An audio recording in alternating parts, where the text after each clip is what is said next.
as though I have conquered death. I live death every day.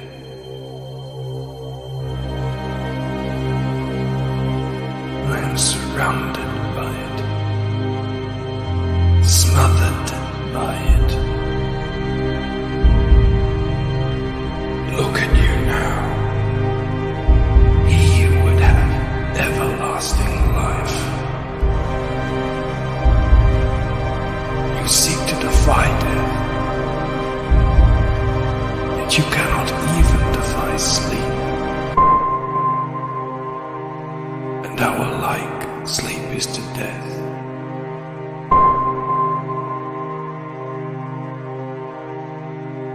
It is a painted death.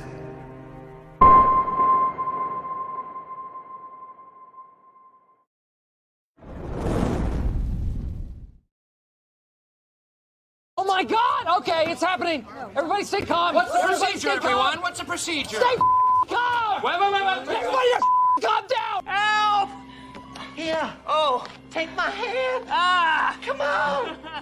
You're gonna fall unless you take my hand. No, give me your other hand. Oh, my other hand isn't strong enough. You take my little hand. No, get it away from me! Take it. Take my hand.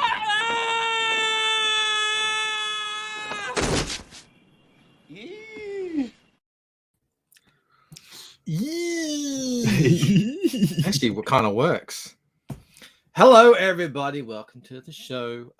Jake and I were just hanging out over on Narwhals, and just chilling a little bit. And Narwhal just ran headfirst into a brick wall of fatigue. The Narwhal. And so I thought, well, let's continue the party over here. Impromptu draw stream, second of the night for me. 24 people here already. Just Love when to they see thought it. they could go to bed. It's like, no, you're staying. Norin Rad's in the house. Who else is here? Haldir says hello. Hello, Haldir. I don't know if I've met Hal. I definitely haven't seen that avatar before, but I've seen that person, I think, in my streams. well, there you go. Maybe they came over from Narwhals. If you did and you haven't subscribed here, please do subscribe. I haven't done a draw stream in forever. Because I've been doing stuff like this, which is out of my comfort zone, and I don't want you all laughing at me, quite frankly. But I feel like I've got a hang of it. I fixed up some perspective, and I feel like, yeah, I can actually do some stuff. So we'll see. We'll see how I go. It might be a complete utter failure and a waste of time, but at least you can all laugh at me then. Voyager's here. Awesome One's here. Schneerl is here. Hello, darling. NPC Oasis, welcome. Says the Zaid rave continues. Yeah, going all night. All night, baby. Skip Edwards, hail to thee. What are you doing, Skip? Are you up drawing? 311 on the East Coast. Do you know who 311 is? No. 311. Oh, man. I was obsessed in 1996. I was obsessed with 311. It was the only band I listened to. Oh, we should listen to it and get copyright struck. Nah. Commie Marksy, how you going, buddy? Richie Dupes here, SDA. William Wellborn, hail. Anonymity, awesome one. Says he should be asleep, waiting for Nerdrotic bankrupt. Is that who I am now? I style myself much more after Yellow Flash, I think. Really? Well, we talk about a lot of the same stuff. True. You need to make Okay. your own version of Flashcast now. You need Bandcraft. Bandcast. Bandcast. Maybe when I'm big enough. Maybe. Simply Green's in the house. Who else is here? Michael Deitcher. He can't quit us. I love it. Can't quit you Who either. else? Who else haven't I said hello to? D! How you going, buddy? Fellow Aussie up there in Sydney. I'm not doxing him. He said that before. Your general here, region. another fellow Aussie. What's that? Identify Ducks people's general region. Oh no, you got I my know, general yeah, region. I think there's 7 million. Maybe 6 million in Sydney. He says it looks cool. Thank you, man. Yeah, I'm really happy with how this is coming along. It's very slow going because I'm sort of having to learn everything again from scratch. So, and it's all of my normal kind of shortcuts or procedures that I would normally do to keep the time down. I'm not doing. So I'm having to I'm Corey Bartoning this thing. I'm having to remask things all the time. When you It's not said you were good. doing, when you said you were going to do a painted cover, like, and that you hadn't done it in a while, I was like, uh-oh, this could go pretty wrong. But like, I was like, wait a minute, you're going to do hardcovers and then you're also going to do an experimental cover on this special hardcover.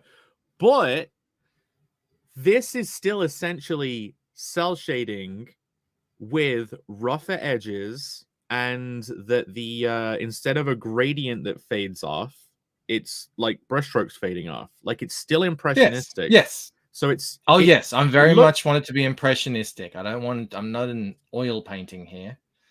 Michael Clan's not here. All right, I won't say hello. 311 is dope. Yeah, man. I'm gonna go back and listen to some 311. Pete Kelly's here. Give a shout out, TP, to the Funk Junkies.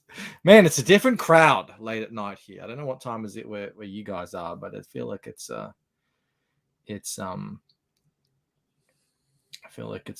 interesting. I like it. It's not late in Australia. No, it isn't. He's in Japan. Brian's in Japan, so it's early. Yeah.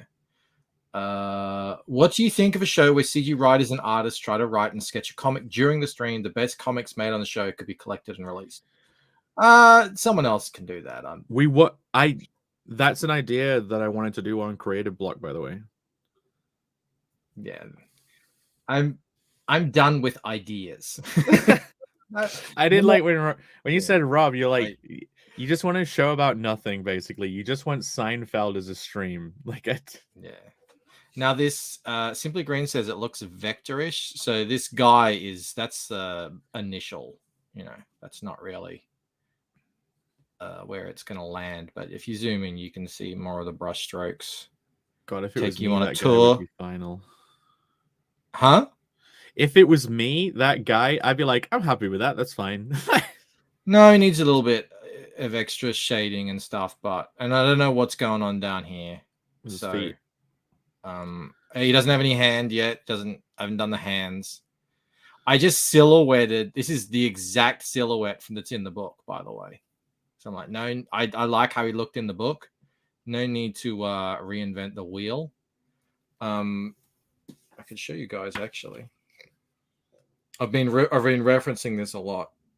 So this would be the hardcover of this book. Where is it? There, see? So that's him on the top stairs. But on the cover that I'm doing now, he's on the stairs underneath this. And that is more in the distance. But yeah, so I got to, figure some stuff out still. But yeah, I'm happy. I'm really, whoa! Full screen. Oh, I just forgot I was full screen. Oh. No one gets their face closer to the screen than I do. I don't know. Literally, when I was like, the stream I did yesterday, when I was like a bit high because of the fasting, I was literally looking at my face in the camera saying, look at this. It's all red. What's going on? But yeah, I starting like with a little photo bashing and then just using that to kind of, where are the shadow, like a rock like this or whatever, and then just paint over it, and I think it ends up looking pretty cool. Yeah, the only thing to ever watch out for this, I'm not gonna do this. Like, I'm just leaving it like that. That's gonna be so small. This is cuneiform. This is the thing when you do styles like this, though. Like, if you have too much detail in one place, especially if it's an insignificant element in the background, like that cuneiform, it can make it look mishmashy. So it's like you almost want to do. I think it's looking good. All right. Well, like areas down here, there's not any detail here other than a bit of brush stroke. I like the steps. I like the way the steps. Yeah, the steps came out well. I was really in this effect, this texture here on the stairs, that's just a brush. I was really happy with that. I was like, I was thinking, how am I going to do this? Like, how am I make it not look so flat? And then I found this brush that worked like that. I was like, damn, all right, that's cool. Yeah, it's like it's almost like a pencil kind of thing. Yeah. But yeah, I've been figuring out all this stuff up here, textures and perspective and stuff. This was all off earlier. I think it's fine now. I did a little it's got some guides here. So they ones you drew yourself then, or did you make? I imported. I did them myself from I already done it, and then it was all off, and I was like, oh, I go over to Clip Studio Paint and got some guides to show me.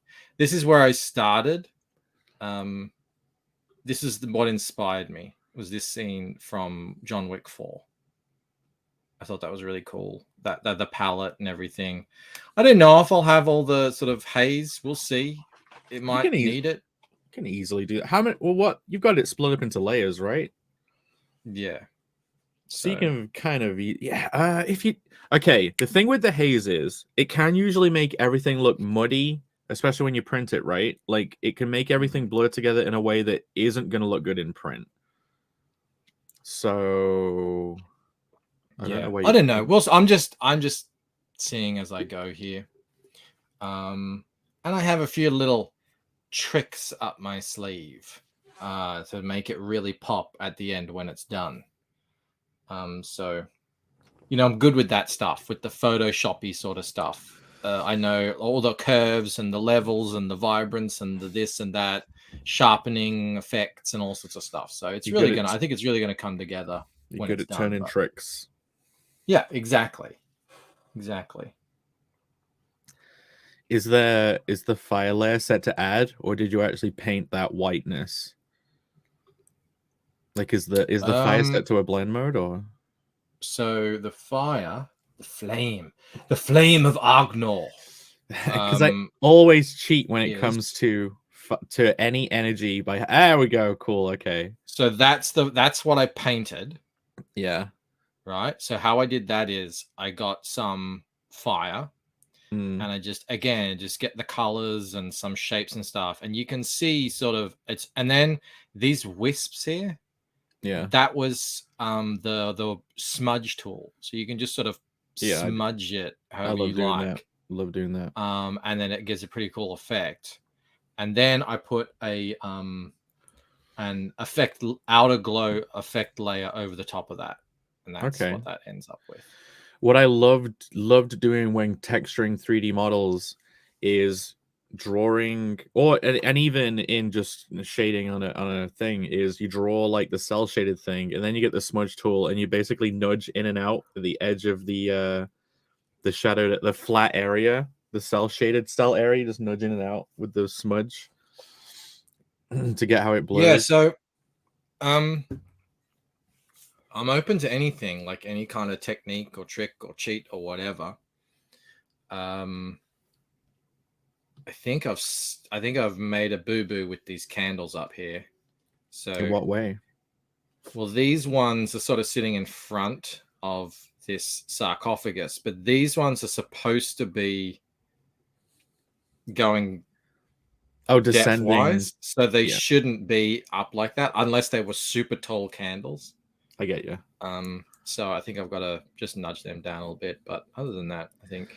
Is there a guy's nervous system there to the side?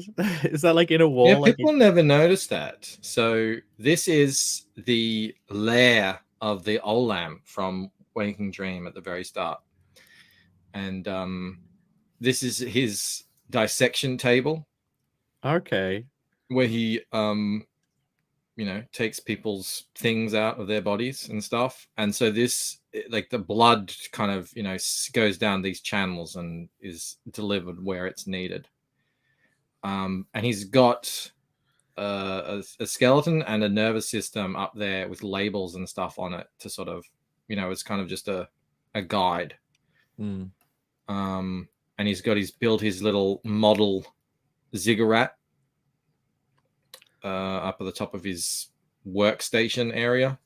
Oh, so it is a model. Yeah, like I was like, if that's supposed to be something that's actually descending into the background, it doesn't look it yet, but yeah, it's a model. No, it's again, it's you can sort of see it. Here, let's go back to solo layout.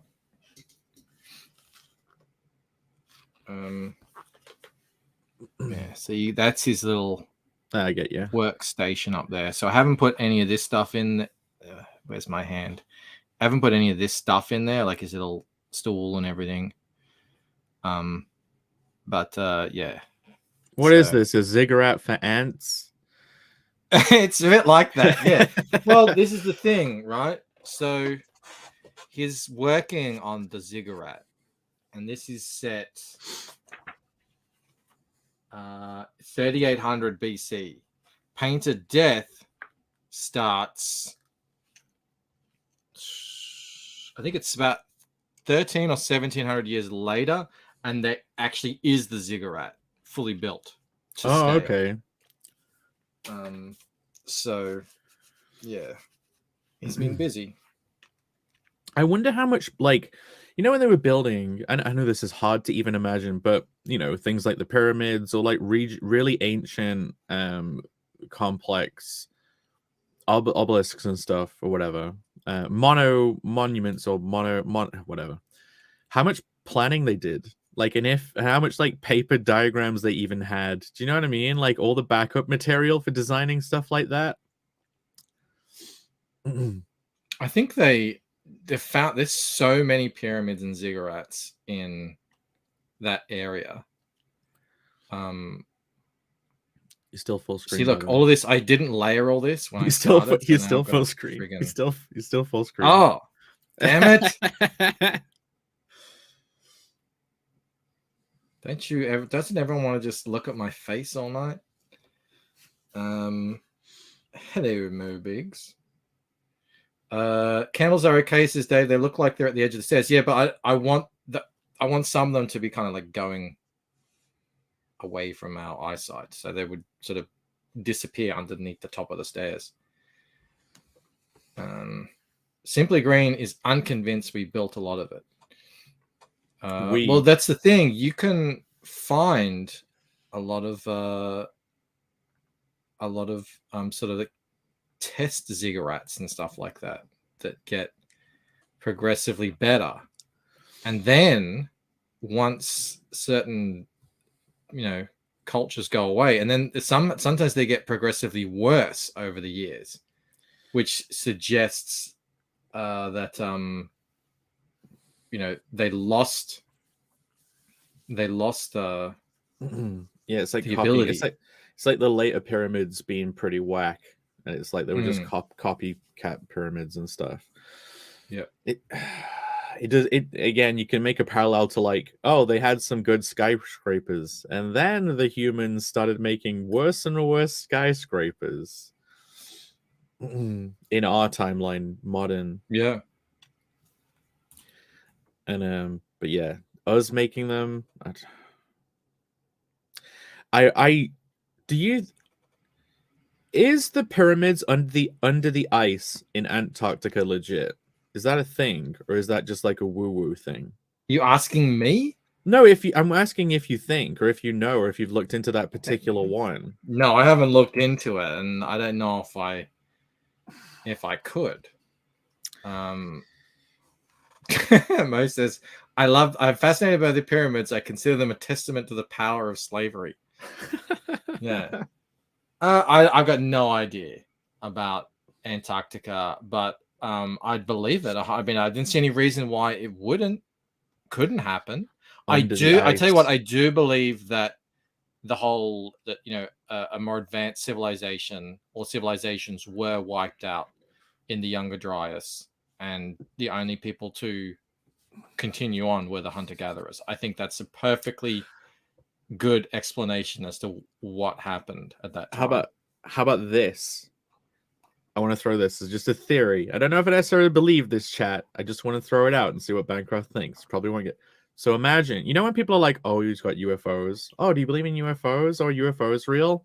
Like, imagine at one of like the Younger Dryas event, right? Imagine if you had a relatively developed civilization, and they went to, you know, a location like the North Pole or something, right? Like those caves that they're supposed to say like they flew down and they started talking to like aliens and stuff. That so you can imagine there were people that taught those hunter-gatherers technology, like the transfer, like the Obegli Tepe stuff. But then you can imagine maybe they had a hideout somewhere on Earth and continued developing from where they were at that point, from where they would be now. And they could be the ones flying the UFOs. The UFOs could be being built and flown by ancient humans that actually hid somewhere and continued developing at the Oh, so Dryas you're event. thinking, because I'm thinking the people flying the UFOs are just some super duper classified branch of some secret government thing. I think that But you're thinking, no, it's actually humans that have sort of lived on their own this whole time. I think there is a possibility, like it's possible that there are potentially the people that the Nazis did like Ouija board shit and started talking to these other entities or whatever. It could really have just been humans that survived the Younger Dryas. Some of them did the tech transfer to the hunter-gatherers, but some of them went and hid somewhere, kept on developing, and they are the real aliens and real like spirits and demons that Alex Jones talks about, and them crashing their UFOs or something but it then gets taken by our governments and backwards engineered into things like the TR-3B or whatever you would consider like the human craft to be. It's like nesting dolls of ancient tech. You have like ancient humans. Yeah, Dele says, "What? I know." Does it not seem that implausible? I mean, obviously, this is all just it's all just fun thinking. Yeah, but I mean, those things are flying around out there. Yep, something's flying them.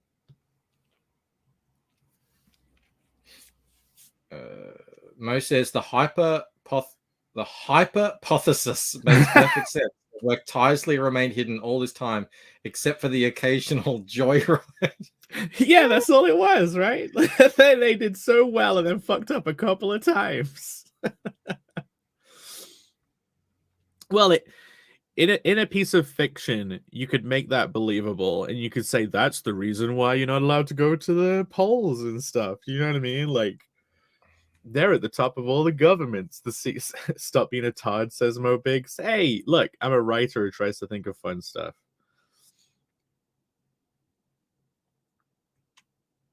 I guess Mo Biggs doesn't believe in ancient humans. Hashtag ancient humans are fake.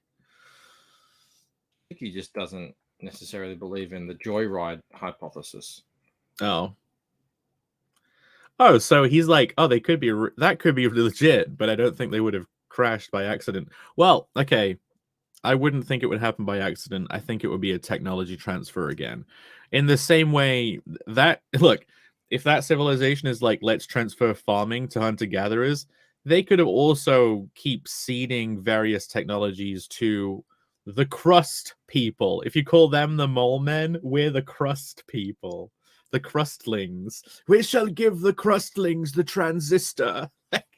I think we should maybe impart the power of flight upon the earthling, the crustlings. It's time. They've grown. That's always the thing in science fiction. Like, we're waiting for the humans to give up their warlike ways. Yes. And join the confederation of solar systems. But really, they're just under the North Pole. Yeah. Send us our food. Looking at all our internet. Michael Ditcher asks, where's Rob? He's already been thinking this through. Rob has definitely thought this stuff through. Ah, Rob loves ancient alien shit. He loves I'd love it. to share stupid ideas with Rob. Yeah. I don't know if the internet can handle that. I'd just try and What get have him I to done make here? shorts. I have so many layers here. I don't even remember what I've done half the time. Sadly, no one can see them because of the way that the screen's been shared, but Yeah, no one needs to see them. There's a lot. if you dock the layers palette, it does actually come up on that screen, I think. Like in this thing, I didn't even know Yeah. you could do that. If No, if you We don't need to look at that. okay, we don't need to see. We don't need to look behind the curtain. Since when has Bancroft had a beard? Asked Darkseid. Since Mel went to gallivant, Mel and the kids went to gallivant across France and Germany. I've been growing a hearty. It's very soft now. It's very thick. It's got weight in it. Quite like it. Does it not get annoying? Gives me a nice look at this. It gives me a nice jawline, which goes very well with my weight loss. Faux draw line. Faux jaw line. It's a real jaw right. Hey. My jaw goes all the way to the edge of this beard. This is like a couple of millimeter beard. This is all jaw, baby. It's good enough. I want to know why this is purple here, and I can't figure it out. This is what I'm saying. See, I've been doing shit, and I've just kind of been underneath. testing stuff out, and I can't remember what I did all the time. And yeah. Do you ever I've got all these use layers? Do you ever use hue and saturation adjustment layers with masks on? That's what I'll use. Oh, okay. Is that what you That's did to why get I'm that trying purple to be find yellow? things. Okay. Look. All right. Okay. So there's There that. it is. All right, I think I'm gonna join them up. Okay. So there's that. All right, so it's purple. Oh, I think I get it. All right, I'm gonna undo that.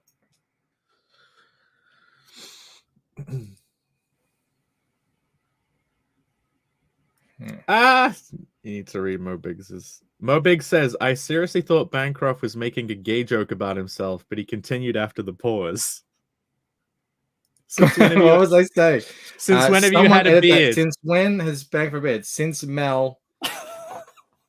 There you go, Mel's the beard. No. Schneely, hello, has just gifted 5 memberships. Thank you so much. I'm not going to get anything done. Like this was a terrible idea. But fun. Thank you so much, Schneely. Well, cheers, biggies. You should have the "Hello, Darling" clip queued up for specifically should. when People probably didn't even know. Like people don't watch Blackadder.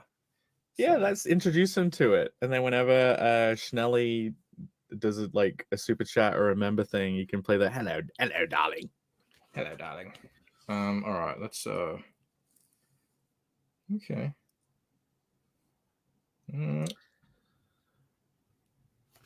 Just referencing my own work as I do. I refer to the greats like Bancroft and Bancroft. I suppose the easiest thing would be to light this area. I suppose. What would it be to try this? I don't know. What are you trying to light? What are you actually trying to do right now? What are you trying to improve on? That casket thing? Yeah, my sarcophagus. Maybe. All right. How am I going to do this? So, it's going to go. I suppose.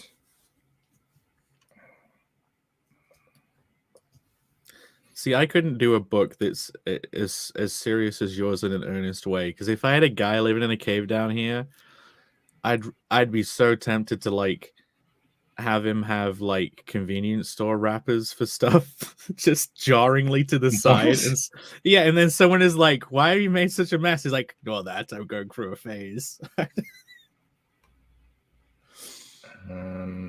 Maybe I just start painting. Whoa. What's that about?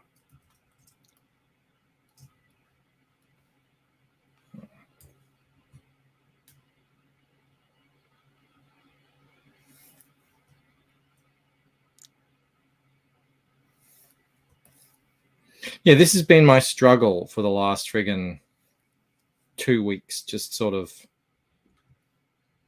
figuring stuff out as I go.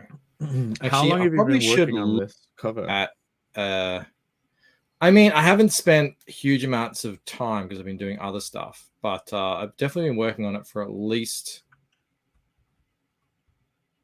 2 weeks. Okay. Well, how many hours do you think you've worked on it? I can't count hours. I would give up if I started counting hours. What's a tablecloth? That's what I need to look at. Tablecloth. Oh, you're looking for the drapery. Yeah, because I always get that wrong. All right. Mm-hmm. Dark Side and Comics says, Bancroft, I heard you're gonna try Kickstarter in the future. When is your Kickstarter launching? So I want to launch it May. So at the start of May, that's the hope. That's why I want to get this cover finished, actually, because I want this to be a print that is on the campaign. Because this is going to be the cover to the hardcover option that's going to be on the Paint to Death campaign. So yeah, I want to, obviously I want to add a bunch of extras to the thing because I think you should, and it'd be cool. All right. I'm just looking at some tablecloths now. It's a sort of kind of. I mean, I probably should.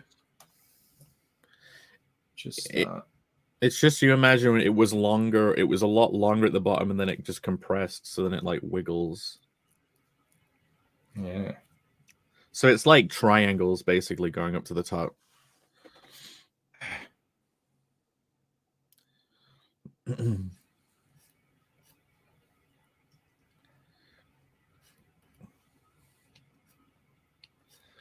As you're painting this right now, are you painting on a transparent layer? Or are you painting on that layer? No, I'm painting right onto the layer. And I want to do that because it's not as easy to get rid of mistakes. That's a decision that I've made that I want to do. Because I like in this stuff where there's artifacts of previous things that you've done, Yeah, it is slowing me down a little bit, but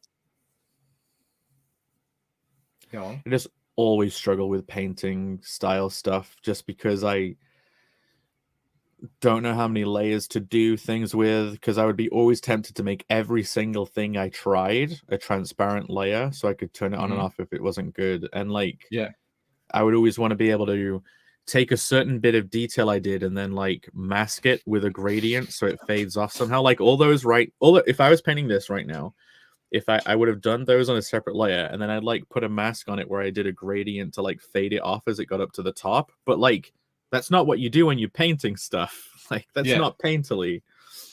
Exactly. So that's sort of what I'm trying to do, because I want to, just have a little bit of like just stuff like, maybe I make this thing too big and it, now I've got a little nick up here, stuff like that I want to actually keep in when it comes to sort of fixing it up. That's how I'm kind of approaching it anyway.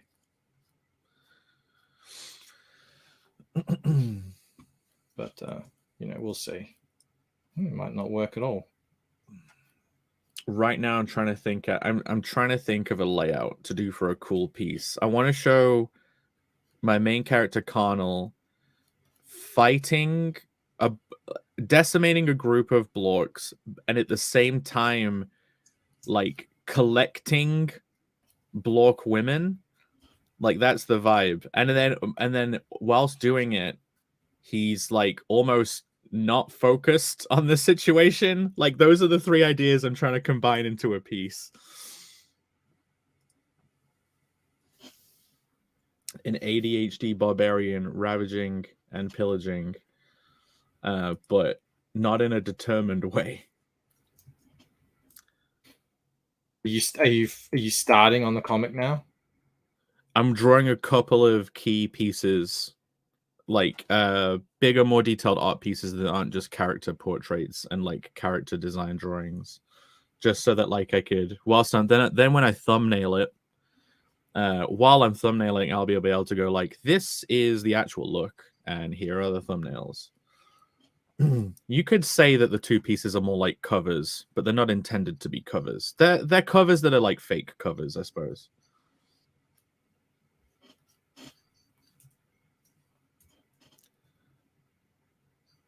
Hi, Mobig says Hyperwizard seems like the type of dude to chase the pyrite or immortality of a clone, or any other transfer of consciousness, only for his own to wink out as some other him runs with it with the baton. Is that like Star Trek? Did you not get that? No, what's that? I don't understand. I don't know what it is. I get it. Then I could just read a Mobig's thing and it would be great. Oh, he's probably saying I'm the kind of person who would clone myself and then kill myself, thinking that like I would still be living forever. Kind of like the Star Trek teleporter. Whenever they teleport in Star Trek, they obviously die, right? I guess that's my understanding of it. I mean, that's the thing that happens in the Prestige, isn't it? What happens in the Prestige? Oh, you've never seen it? Nope. Oh, then I'm not going to ruin it. It sounds like a complex plot. You're like, now explain the plot of the Prestige. No, I'm not. No, like Prestige is one of my favorite movies. I'm not going to ruin it for someone. I'm not going to ruin it for anyone. I'll write that down too then. And I'm writing down things that I need to like watch. I think.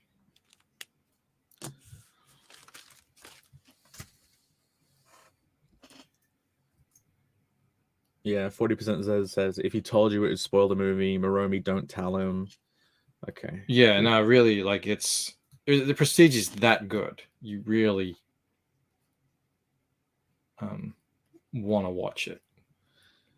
Yeah, Simply Green says never trust a teleporter. Yeah, like the whole technology seems so stupid. Okay, I get disintegrated, so I'm dead, and then it remakes me. Also, if you had that technology, you would obviously know how to clone people, and you could just make shit tons of clones. Like if that was your teleporter tech, you can just have shitloads of clones. Well, how can you? Because you only get the one in the end. Okay, no, but okay, think about it. When it's breaking you down, it's obviously creating a data stream to send somewhere. Oh, right. So you can make it. So you could just take that stream and so as long as you've got the fundamental parts, you can just sort of recreate it somewhere. Because they would just be turning they would be turning electricity into a person by like creating matter from like pure energy via this information that they have of the person. So like, okay, you're like a fucking primitive planet gets hold of it or something, and they like decide to they figure out how to get like their greatest warrior, and they can just like hack the I don't know how a primitive society would hack the teleporter, but like literally you could make 1 million geniuses. Do you know what I mean? If they have their top scientist in the world, they're like, okay, let's make 500 of this guy and put them all in a room to make like even more cooler shit. I imagine there's a lot of stuff they could probably do in Star Trek, but they wouldn't, because then that would. True. Did you watch? Are you a Star Trek person? You watch it? Not really. I used to enjoy watching it sometimes on like Sundays when it was on TV, because like each episode would just be a fun conundrum. But I never got into like the world of Star Trek. Yeah, Cecil and Ethan were arguing today on Twitter about it, about Picard. Yeah. And Ethan was saying, "Oh, it ended up being girl boss woke trash in the end or something." And Cecil was like, "You have no idea what you're talking about. It's nothing like that at all." Yeah. And it was quite funny. It sounds like the Mario movie argument. Yeah, I guess. There he is. He's like, I just walked in. Yeah. So Ethan is like, look at this. And he's got, I don't know, the 7 of 9. I didn't watch it, so I don't know. But I don't think Ethan watched it either. So everyone's yelling at him.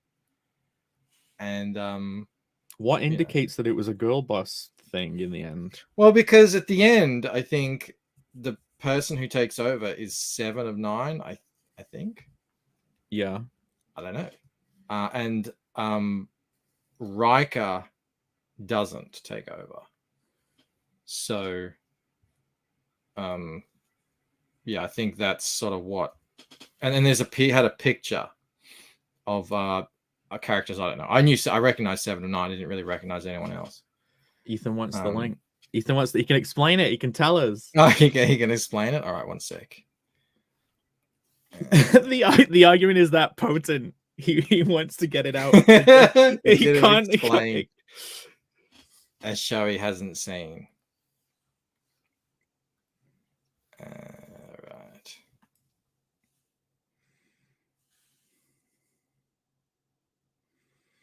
Sent.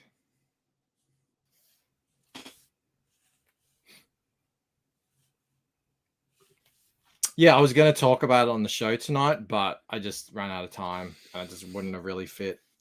But yeah, I don't know. I mean, I wasn't even going to watch one episode of this show when it originally aired, and I love Next Generation, and I like all the next gen movies and all that sort of stuff. So, and out of all the stuff I watched, that is the one I enjoyed the most, which is the one with like Picard and Riker or whatever in, right? Yeah, yeah. I did enjoy that one. And then did the Janeway one come after that? Yes. Yeah. I enjoyed. I like that one too, but it's not as. Yeah, it's not as iconic. It was. I enjoyed it just as much. It still seemed like it maintained the same vibe, though. Well, anyway, back when I was just starting this channel, that was one of the first videos I did because it was Picard. Sorry, what's his face? Who's the actor? Patrick Stewart. Talking about how, Picard's going to really address the Trump era. And I was like, no thanks. And then I heard it was complete trash anyway, so didn't watch it.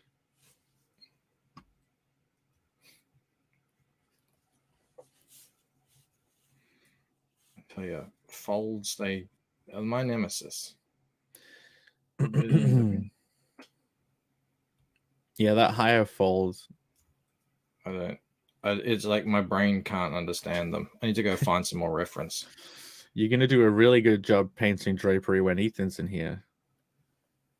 No, unlikely. Are you going to keep the I need the detailed right angle?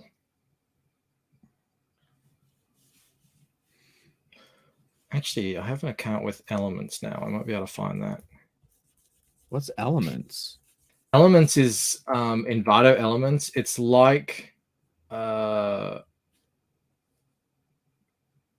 it's like it's like stock stuff, but they have all sorts of stuff, photos, 3D stuff. So if you want to see what does a gun look, a particular gun from a certain angle, yeah, you can get it and you can just rotate it right there on the Oh wow. Right there on the thing. Now I'm thinking did I send it to Ethan or someone else? No, I didn't send it to Ethan. He's just getting ready. All What do I call this? Curtain, tablecloth. I'll put tablecloth first. I wonder what bloody time it is in over there now. Yeah, must be Maybe just woke up or something. late. There It's 4 a.m. Yeah, but when you have to talk Star Trek, you have to talk Star Trek. Ethan, how you going? Hello. Hi, Ethan. My computer. Oh, hello there. How you doing, Hyper Wizard? How's it going, man? I'm doing great. My computer is very slow right now, so I had to pop in on my iPad. I don't know what's going on. I got to get a new computer or something. I don't know why everything. You were talking about that the other day. Yeah. Yeah, they die. Oh, wait a second. Hold on. I might be able to pop on my normal computer in a second. But yeah, that whole Star Trek argument. Holy cow! Everybody's very upset about it. What did I say? What did I do wrong? I did nothing wrong. See, the thing is, you're not allowed to like. You're not allowed to not like what other people like. I've found that out. Well, I mean, it's not just like liking it or not liking it because I didn't watch it. I mean, I have, to be fair, when Cecil says and Yellow Flash say you didn't even watch it and you hate Star Trek, both of those things are true. But you can predict these things, and it's like I really feel like a constant is that Hollywood has no respect for us, none. And so this sort of feint that they did, where it's like, yeah, but we're making some changes here. Here's Picard season 3. I think you guys are gonna like it. And then they sent like copies out to a lot of like Fandom Menace accounts and things like that, like advanced review copies. And then they got these guys to fall all over themselves over it. And listen, I mean, Doomcock was the only person who said, no, like they're tricking you. This is still shit. Trust me. No, it's not. They're doing good. We have to applaud them when they're doing good. I mean, essentially all they did was they just said, okay, so we're going to still dismantle the patriarchy and give you woke shit. We're just going to hire better writers to do it. And I guess that's half of the problem, to be fair. Like, half of the problem is that woke comes very clumsily and ham-fistedly into our lives, but it's so woke. Like, I don't want to see girl boss future. I don't want to see. It's so stupid. It's so obvious, like what's going on, and so you sucker everybody in. You got a show like Picard, which is essentially about old men. The main one is white. And then you use that show to retire him and replace him with what?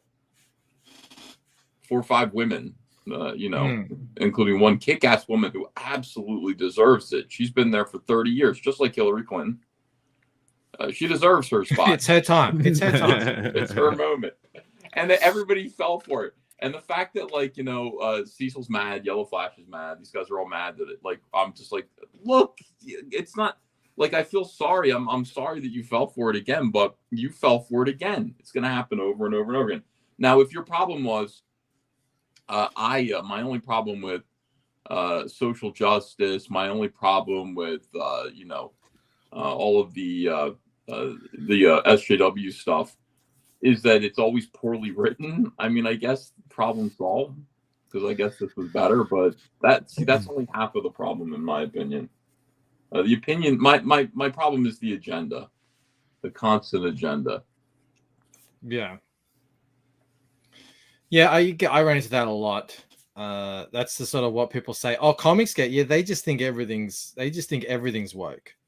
And then so even if it's just bad writing, and it's so hard to get into this on a comment, but it sort of goes hand in hand because even if they're not trying to be woke, if they are woke or the company's woke, that agenda will always be ascendant, or at least there, even if it's not being completely explicit the whole time. Yes, exactly. And that's the thing. I mean, if you're cool with that, if you like seeing all of your male heroes kind of put out to pasture, then that's fine, and replaced with woke badass females. If that's okay with you, I mean, that's fine. Sometimes it's okay. Weren't all those people predicting that Riker would take charge and they'd have a whole new show built around that? Well, they're still doing the new Riker show, but he's going off on his own now. I think Seven of Nine is I mean, I don't know. I didn't see it. Seven of Nine, I think, is inheriting the Enterprise, I guess.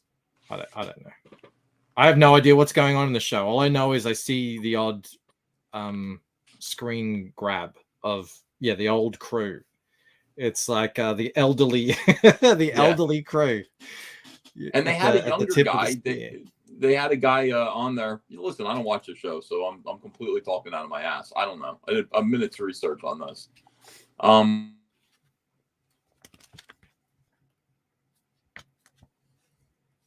Did we lose him? Did he cut off?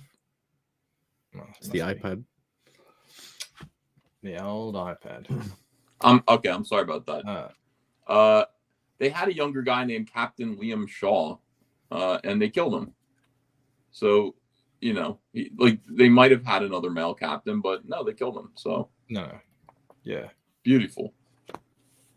So I just want to say that never give these people the benefit of a doubt ever. They're never going to stop. Their agenda is more important than anything else. And we should be viciously hateful towards them and suspicious of everything that they do. And never give up. Will you be watching all the new race-swapped history documentaries? Yeah, I'm looking forward to Cleopatra being black. That's and are they doing Anne that? Boleyn. I think there's and that one's a documentary. They're being sued by Egypt for that. Wow. So what? But there's another one. There's another one. I can't remember who it is. It's Queen something. And she gets, they made her a black lady, and it's funny, it's, I don't know when it's set, friggin' 600 years ago or something in England, and she's the queen now. And in the story, they actually write into the story that she faces racial discrimination in 1400s England or something, and that's why people don't like her being queen. Why do that? That's just pure fanfic. What are you even doing? Why? What's the point? Is that to make some random person feel? Who's going to even enjoy that? Who's going to? I think it's made by what's her face, Will Smith's wife, I think. Okay. Yeah, there's a weird thing to an effort to rewrite history and write black people into historical roles where they weren't, and then I don't know, it's meant to boost self-esteem of black people. I guess it's really stupid, and we got to stop doing that. Stop lying. Cleopatra was white. It's the same way of going, here are the best white characters. We're going to give you, instead of making your own awesome ones, we'll give you hand-me-downs. Now it's like, you don't have your own cool history. Yeah, that's the thing. I was going to make a short on this. Exactly saying that, but I'd done too many sort of like race swap shorts. I didn't want to become I know, right? Yeah.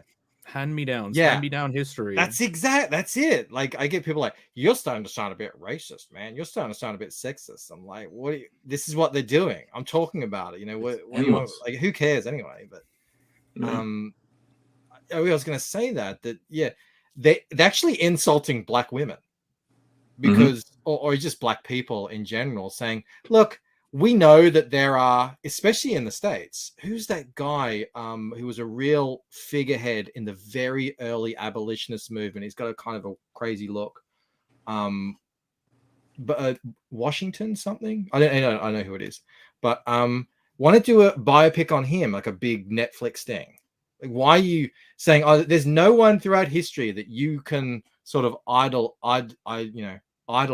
We have to just give you these obscure English kind of queens and stuff, so they can literally say slay queen. Frederick Douglass, I think. I have a suspicion why. I almost have a suspicion why. That the race swapped history figures are fake. If they spent time making an actual piece of media around an actual historical figure that fit into that demographic, it would almost become like too, like, oh no, you're going to look into that now. Do you know what I mean? Yeah, oh, no, that's true. Oh no, they'd start looking. It's almost like, because you can't give them see. It's like, look at look at the American founding fathers. You know, a lot of them had slaves. Look at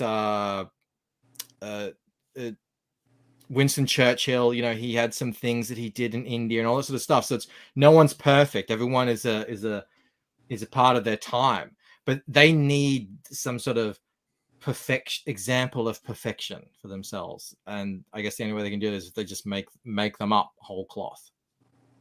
You know, because, and not take the kind of, you know, the bad with the good or something like that. That's probably what it is.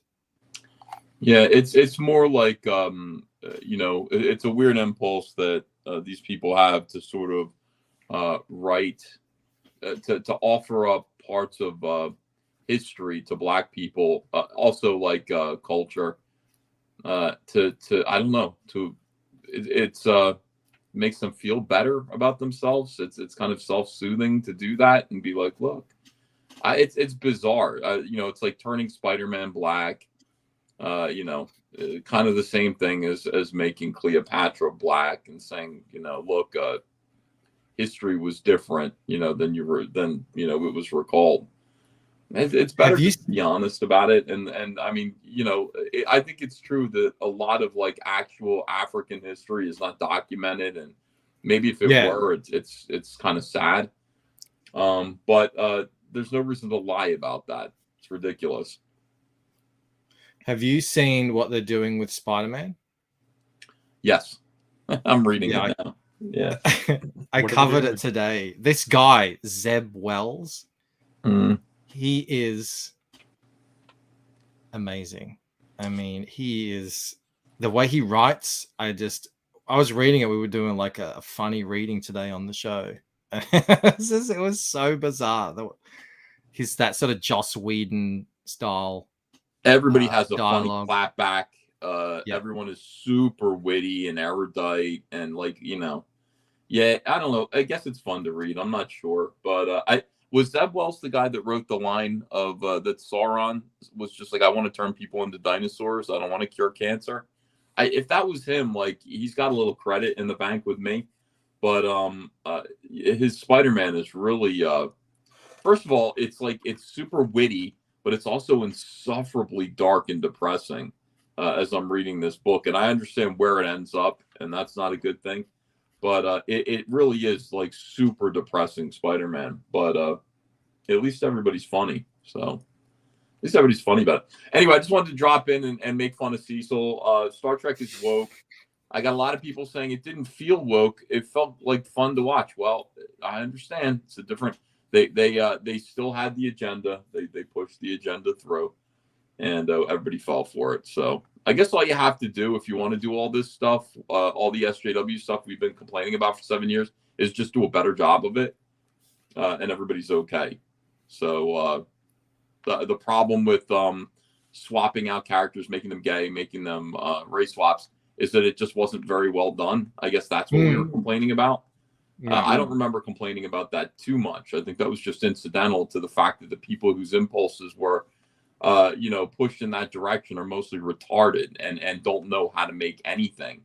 But no, what if you have people who have SJW impulses who are actually talented? Then what? Then what do we say? Here's what we say. You see people saying it right now. It was good. Okay. Anyway, I gotta go, guys. Have a great day. Bye-bye. You too, Cheers, Ethan. See ya. Now send Cecil the link.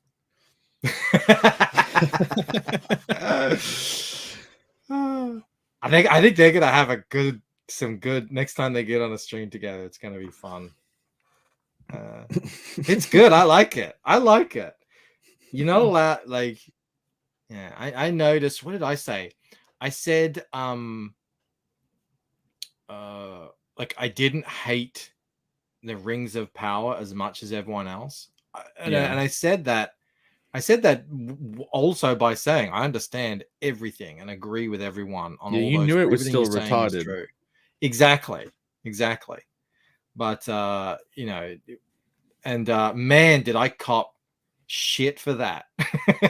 You know, so it's like you can't, when you go against the sort of the direction that most people are going, you get a lot of pushback. That is what it is. At least we're not in a hug box where no one is dissenting. No, it's like, could you have something like Captain Janeway now without it being girl boss? You know what That's I the mean? thing. I think about that sometimes. There used to be. It wasn't a thing, you know. No one thought of a Will Smith movie as a black movie. Even Bad Boys. I was thinking, oh, that's the new black movie. You know, people didn't think like that. Why would you? And Sarah Connor became a kind of, she from Terminator 1 to Terminator 2, she became a badass. And but it made sense within the story. No one thought, it's about time. It's about time we had a female. It just, that wasn't on the radar back then. But now now, of course, that's the first thing you think of. You're gonna be like, in the Mario movie, when Peach is doing like jumping around that level and she's super awesome, and I don't want to spoil it. I'm gonna spoil a Mario bit. It's a crap bit anyway. She Mario's like, how he doesn't do that voice. How could you do that? Don't tell me you did that on the first try. And she's like, no. And then she's like, well, actually, yeah. So like, there is a girl boss moment in that, and like, how much of that can you have without saying something is woke? And like, they still used to have girl boss stuff in the past too, and it was cringe then. Yeah, but it didn't matter as much. Like, remember that is Pretty Fly for a White Guy, the song, or White Men Can't Jump. I didn't feel like there was malice in any of that stuff. I didn't feel like people were watching that going, yeah, fuck those white people. They're so dumb. Whereas now I feel like there really is, when people talk about white people, they literally spit. People do that now. Quite like that. The guy that did that speech in the Scottish Parliament or whatever, who said that, the clip went around of him going like several times. Didn't do the full spit, but like, he's the leader of their party now. Yeah. Well, good luck with that country. Scotland, I would say, is potentially similar to Australia in like level of fuckedness.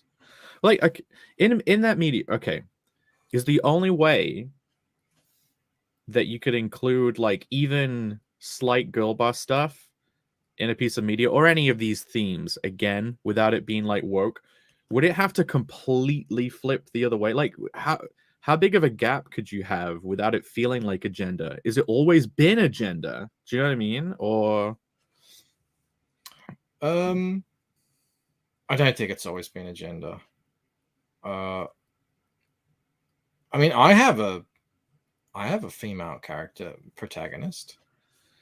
But I didn't do that because I wanted to have a female character, and I think that matters. I think, I actually did it because I had one of those dreaded heterosexual romances, and I had one too many people in the romance, and I didn't want to do the cliched love triangle thing. Okay. This is in the sort of conception phase, and I was like, what if I actually just, because originally the main character was the guy, and I said, well, what if I, instead of going down that route, which I didn't want to do, what if I just put these two characters together, and then she can be the main character, and then this other guy's there, and everything worked perfectly. So it wasn't like, oh yeah, I really need to get a chick in there. Nothing like that at all. So I think it's a lot to do with why you're doing stuff. To me, woke is a very specific thing. Woke is the cultural application of critical race theory, which is a Marxist idea. Yeah. It's it's all of this stuff together: intersectional feminism and BLM and trans, like all that stuff. The whole thinking comes from critical theory.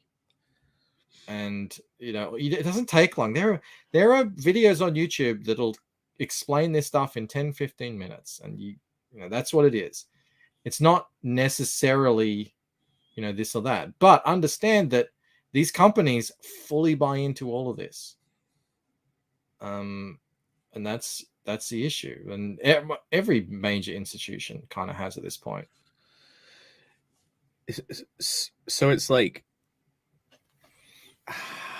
even if they produced something that was completely good without any of that in at all, like completely removed, the once bitten twice shy would remain shy for several projects that didn't have anything in it, right? Like, you couldn't say that it didn't even have that girl boss moment in Star Trek. You probably would still be suspicious for a while, right? Like, what I'm saying is, how much time would it take with it removed? Would it take for you to stop being suspicious, or would you just be completely suspicious forever now? I would have to know that the company that is producing this stuff has taken steps to say, publicly, this is what we're doing. This is why we're doing it. And this is how we're going to implement it. And by that, I mean, we are an entertainment company, first and foremost. We are here to tell, stories, actual stories of any kind. I don't care if it's political, entertaining, escapists, allegories, whatever it is.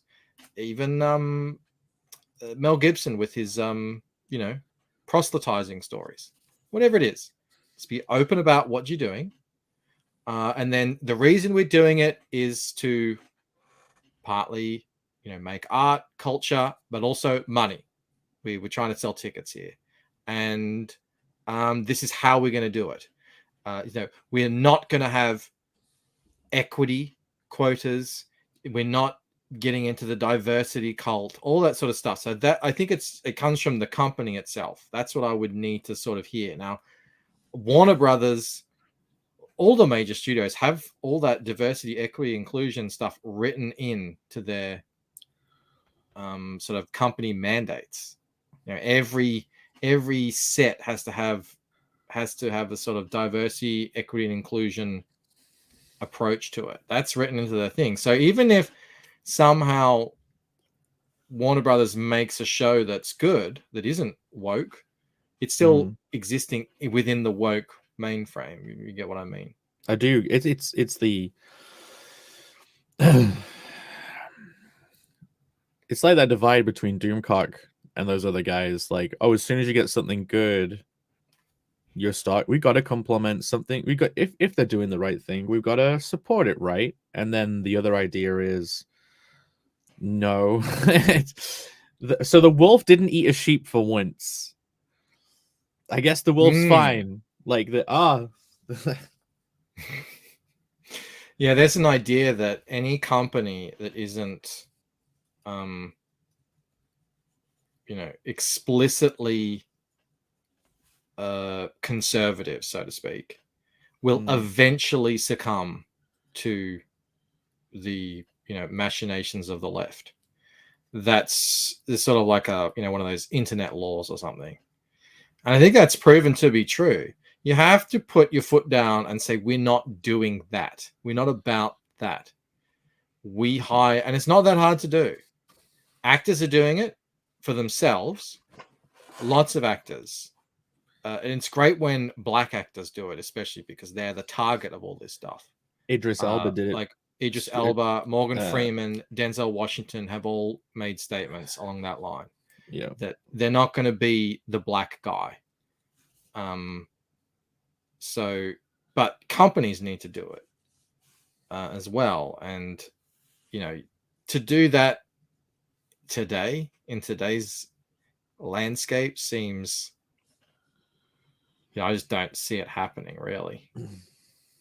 At least not an overt statement of it.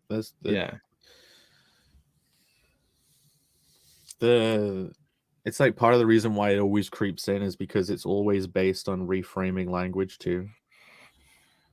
What does Cider say? It took 100 years to program us this way. It will take 100 years to get back. Patience has to be our virtue because we're not dealing with an ugly fashion trend. We're dealing with global culture. Yeah. Then there's generations now that have just been lost. Just lost.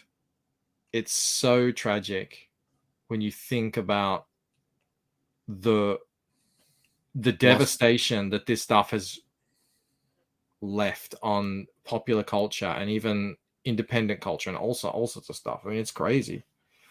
Absolutely devastating to in 50 years, not even in 50 years, pretty soon, I don't think America will be the sort of forefront of the kind of driver of culture. I just don't see it happening because it used to be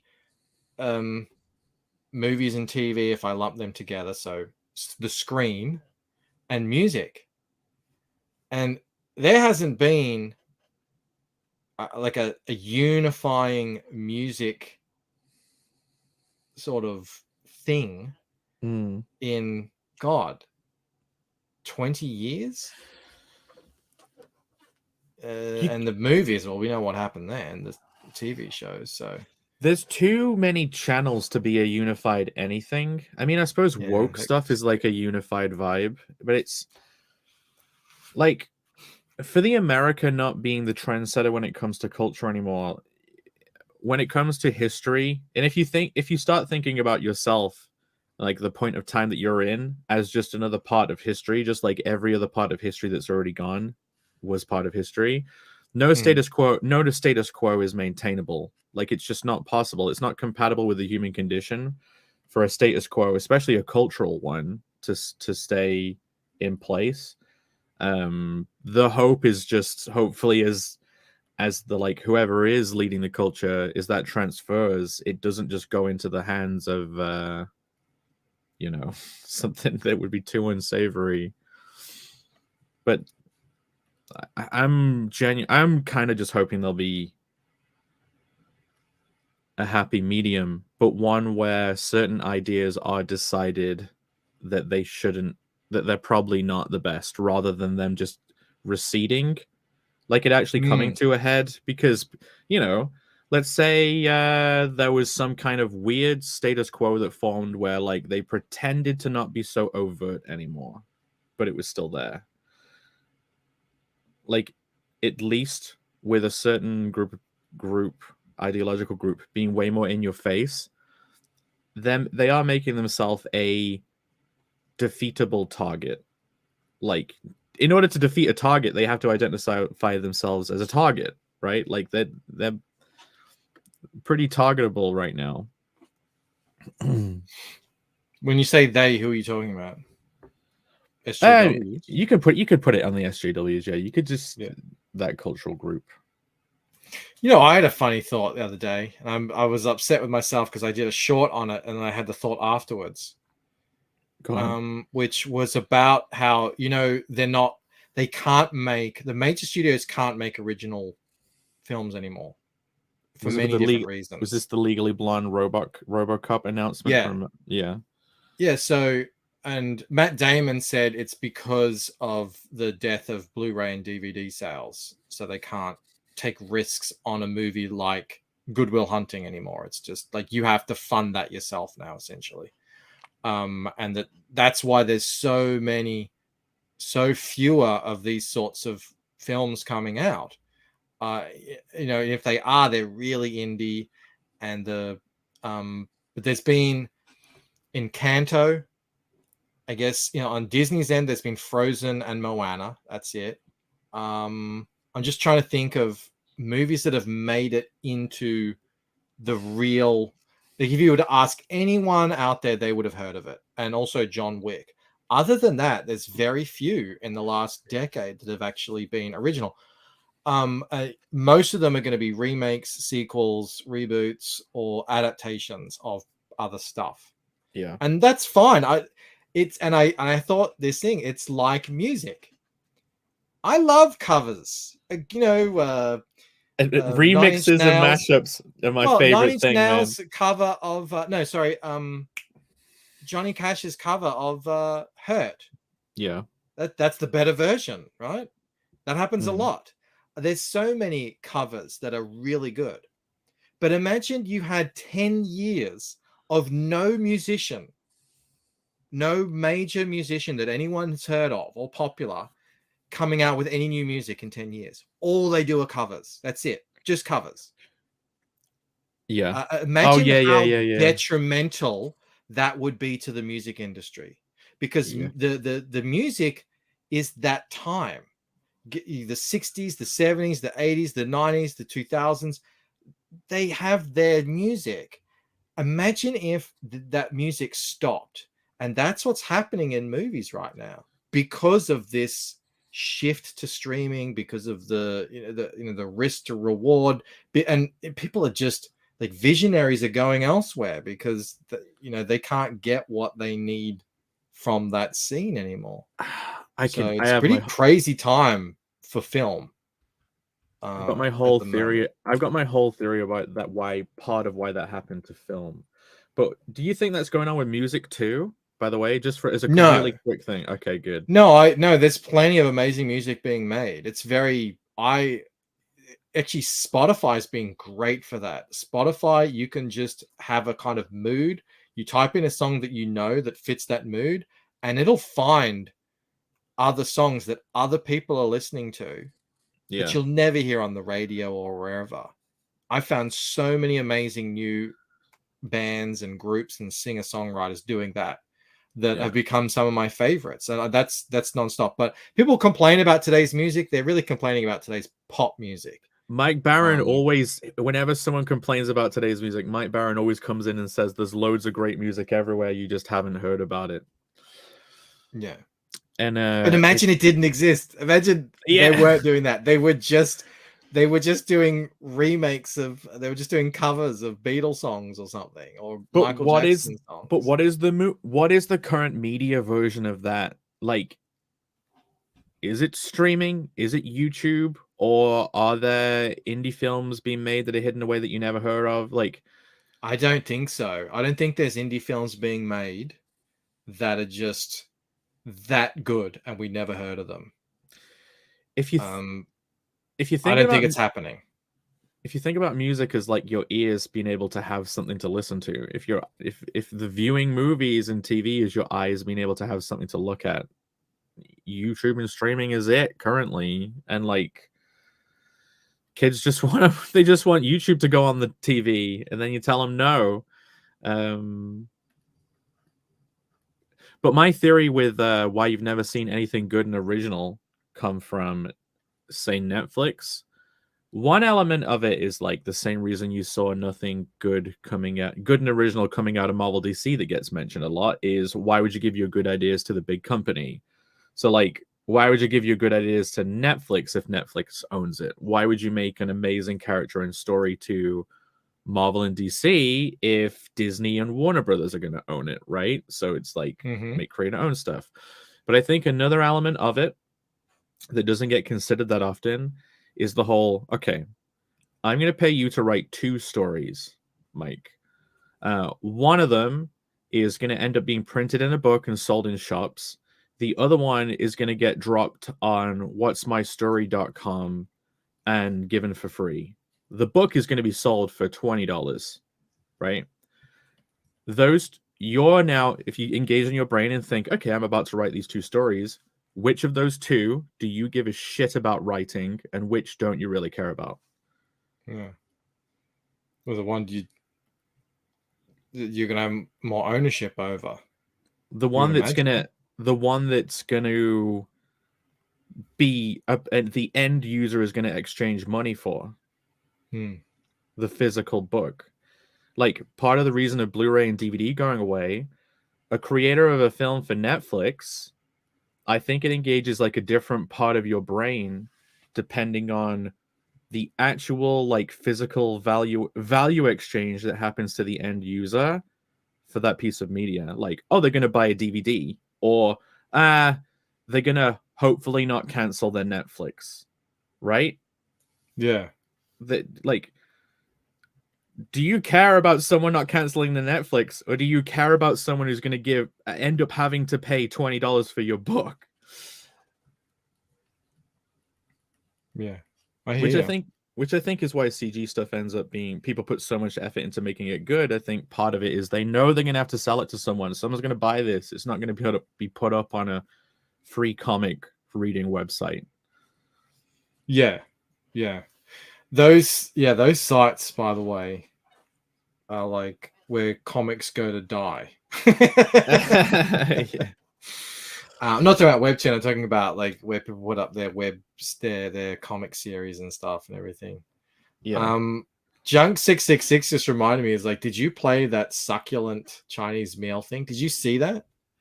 Yeah, I saw that years ago. Yes, I saw it. It's great. Very old. I can't believe I hadn't seen that before. Succulent Chinese meal. What is the charge? That was in Australia, by the way. That was in Australia. Yeah, you can see it. I mean, it must be. I reckon that's early 90s. It was a sting. Maybe late 80s. It was a sting operation, and they caught the wrong guy. Oh, really? Of course they did. Good old that was police. Just a guy. That was just a guy got arrested. So that was a falsely accused guy. I mean, he should be famous, though. I mean, he is in the memosphere. Yeah. Where is that? Maybe I should just actually do it. Go on YouTube. Play it. A succulent Chinese meal. What is the charge? Usually when people send you stuff, you go, all right, what is this? But that I actually... It just tickled you. I love how every now and then you get a silver bullet of a meme. And then the person... Oh, this one's longer. There's a longer version. The whole thing of him being arrested.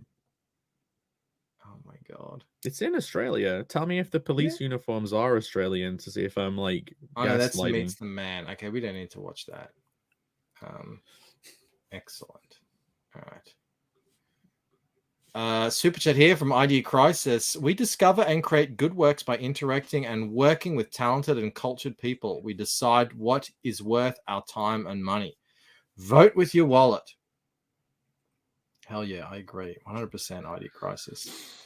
Adam says Kelly Pseudoconic is where comics go to die. He's an artist, says Matty does. He's done paintings based on that. Well, I mean, what a moment of your life. And then obviously after it happened, long after it happened, it went viral. Yeah.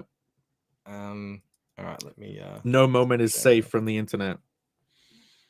I can't believe I had never heard of this. You can't know every meme, but yeah. Can't know every meme. All right. Turn it up. Yeah.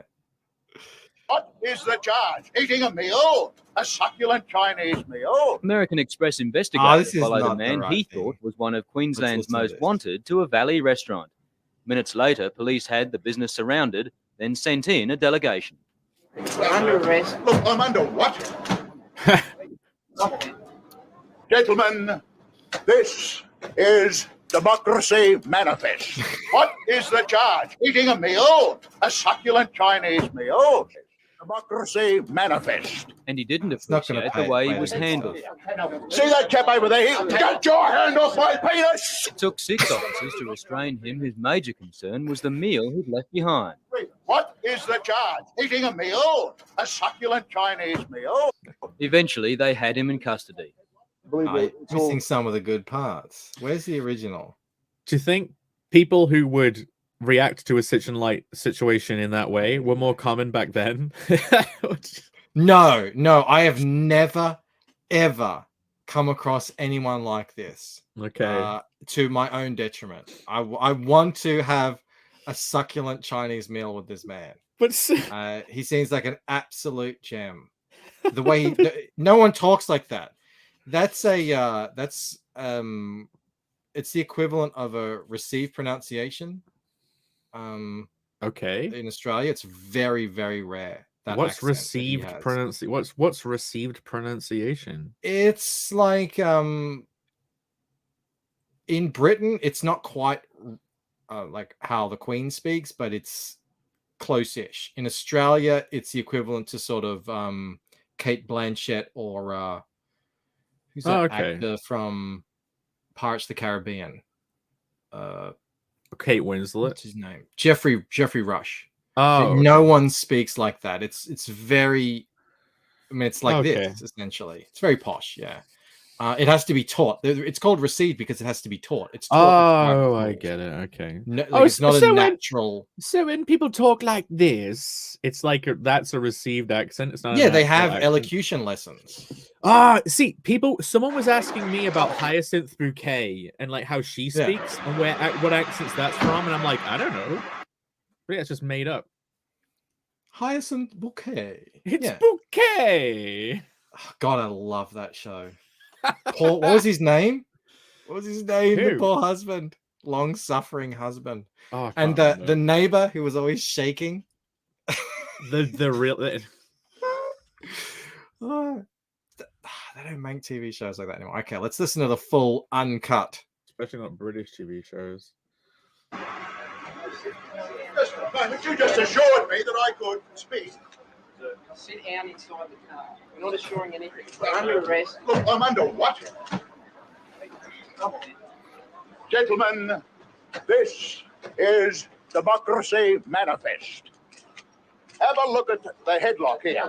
See that chap over there? Get your hand off my penis! This is the bloke who got me on the penis before. Why did you do this to me? For what reason? What is the charge? Eating a meal? A succulent Chinese meal? Oh, that's a nice headlock, sir. Oh, yes. I see that you know your judo well. Good one. And you, sir, are you waiting to receive my limp penis? Now, get your hands off there. Ta-ta and farewell. One tough look. I even broke. Yeah, it doesn't surprise me at all. He's a theater guy. That's where you learn how to talk like that. Oh, there we go. Theater school and stuff. Okay, yeah. And if you if you're gonna get arrested, at least ham it up a little bit. Make it an event, right? Like this is democracy. I didn't even know how to do it. Democracy manifest. This is democracy. Are you ready to receive my limp penis? I thought LiveLeak was shut down. That video is 9 years old or something. Well, even older on VHS, right? The actual original filming. Nukeba says Current Affair Australia did a follow-up on him, and the succulent Chinese meal guy cooked the reporter a succulent Chinese. Oh my god! It was sweet and sour Kang Tong, but you get the idea. Oh, what a character! What a card! Are you waiting to receive my limp penis? Oh, it's too good. Democracy manifest. That's the spice of life right there. That's getting what arrested. I love. They're getting arrested. No, just you know. Yeah, videos like that. That sort of stuff. Oh, it's good stuff. It's good stuff. You need a clip. You need the clip to play every now and then. Yeah, and you can ruin it. A few clips. So many Simpsons clips I need to get. Which Simpsons clips do you mean? Because you've said that a couple of times now. Which ones do you mean? Or you want it to be a surprise? No. Just too many. I think of them. I think, oh yes, I've got to get that, but I'm in the shower or something, and then I forget. There's probably 50 I could get. Okay. That I would I like this whole bit. There's so many. I can't think of one right now at all, but there's so many. There's too. Well, there's too many. That's the problem. Oh, he's a bit John Lovett's ID Crisis. He is, isn't he? He's a little bit John Lovett's. The way he projects his voice. Get your hand off my tallywhacker, sir. Yeah, you won't be saying "I reckon" very often. I don't know. Lots of people say Americans say "reckon" all the time. Well, they say that you say "reckon" all the time. I know what's going on. Tonight, I'm going to watch the second. What's it called? Hobbit movie. I'll There report was- back. Oh, there was 2, wasn't there? No, there were 3. I was so upset at this second one. I vowed never to see the third. Oh. But time's part. I thought that was as low as it could get. How naive I was. I thought, oh, that's going to be the bottom. Hollywood's going to right the ship after this monstrosity. Embrace the shit. I bought The Hobbit on Blu-ray for £1. It was that cheap. It was that well received. That good of remembered film. I got it on Blu-ray for £1, which I guess is like $2, $1.75, probably like half an Australian dollar. More like 40 cents. Okay. Wait, one UK pound, one gibber per is worth 40 Australian cents. That's my guess. I'm all right. Let me Google that. Let's see how close I am. 1 GBP to AUD is. Hang on, no. Right. I've got the wrong way around. Oh, yeah. What? 54 cents. 54 Brit pound. Sorry. What do you call them? Pence? What do you call it over there? Pence. 50 pence. 50p, mate. 50p. I don't know. Yeah. 50p is, well, okay, so we're like half. Almost half exactly. Yeah, what I said. Yeah, sorry. Whatever. Oh, look. We got I should look at this. Mediocre Heave says, hi, I want to offer promotion of your channel. Viewers, followers, views, chatbots. The price is lower than any competitor. The quality is guaranteed to be the best. Auto on. Incredibly flexible and convenient auto management panel. Everything is in your hands. Turn it on, off, customize. Aerith did this. One night just for fun, and he had 150 people watching the stream. Well, things watching the stream. It was pretty fun. In YouTube or Twitch? Yeah. There's no way on YouTube. I wouldn't screw with my channel like that. I don't want to get some sort of strike. I would feel like I would probably end up being like done over by YouTube itself for it. It would be against TOS. Right? Oh yeah. No, I'm not doing that. Actually, I'm going to. Can I block this person? How do I block them? Those are the only messages I ever get on Twitch. Hide. Here we go. Oh no, that's not it. Anyway, Adam says, correction, it was Channel 7 News. Here's the link.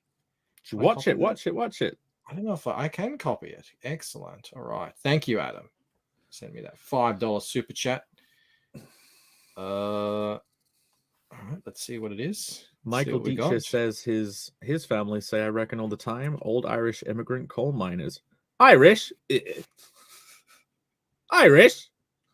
Joking. JK Lamau. Oh yeah, that's what we were watching. That's okay. We'll continue watching it. Oh, you already had it. Yeah. Stop screen, present, share screen. Yes, Blackback says, I want to see him cooking some Kung Pao chicken. If you could, Jamie, that would be awesome. Thank you. He's gonna block his ass. Eating a meal, Well, this is quite long. a succulent Chinese. Well, you go to the bit. Let's go to We the. were enjoying. Hang on. No, he was there. All right, I'll just cut to all the bits of him. Teeth are worse than A mine. succulent Chinese meal. We were enjoying a succulent meal with many glasses of the grape juice, of course, the red grape. An American Express investigator followed a man he thought was one of Queensland's most wanted to a valley restaurant. There was a suspicious-looking character at a couple of tables away. I mean, that's theater talk. No one talks like that. But do you think to him it must be natural for him now, right? Oh yeah, no, absolutely. They learn it for life. It's not they learn it at a young age, and okay. So they're taught. You can learn it at school too, as well. Especially at his age, he could have gone to a school where they teach that stuff. Oh, I was imagining it's like, I'm 20 now. I'm gonna talk posh.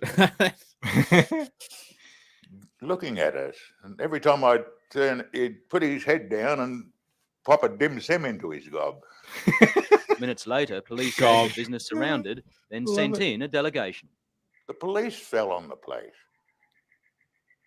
come running in. Even one of them had a gun in his hand. And I said, what the devil's going on here? What do you want? Get up, you're under arrest. You're an international criminal. I said, I'm just a poor, struggling artist. How dare you? Get up. And they took me out, and I think there was all these TV cameras outside, and there it is. That's what you see on the internet now. We're under arrest. Look, I'm under what? Gentlemen, this is Democracy Manifest. What is the charge? I wonder if this was this is rampant back then. Democracy.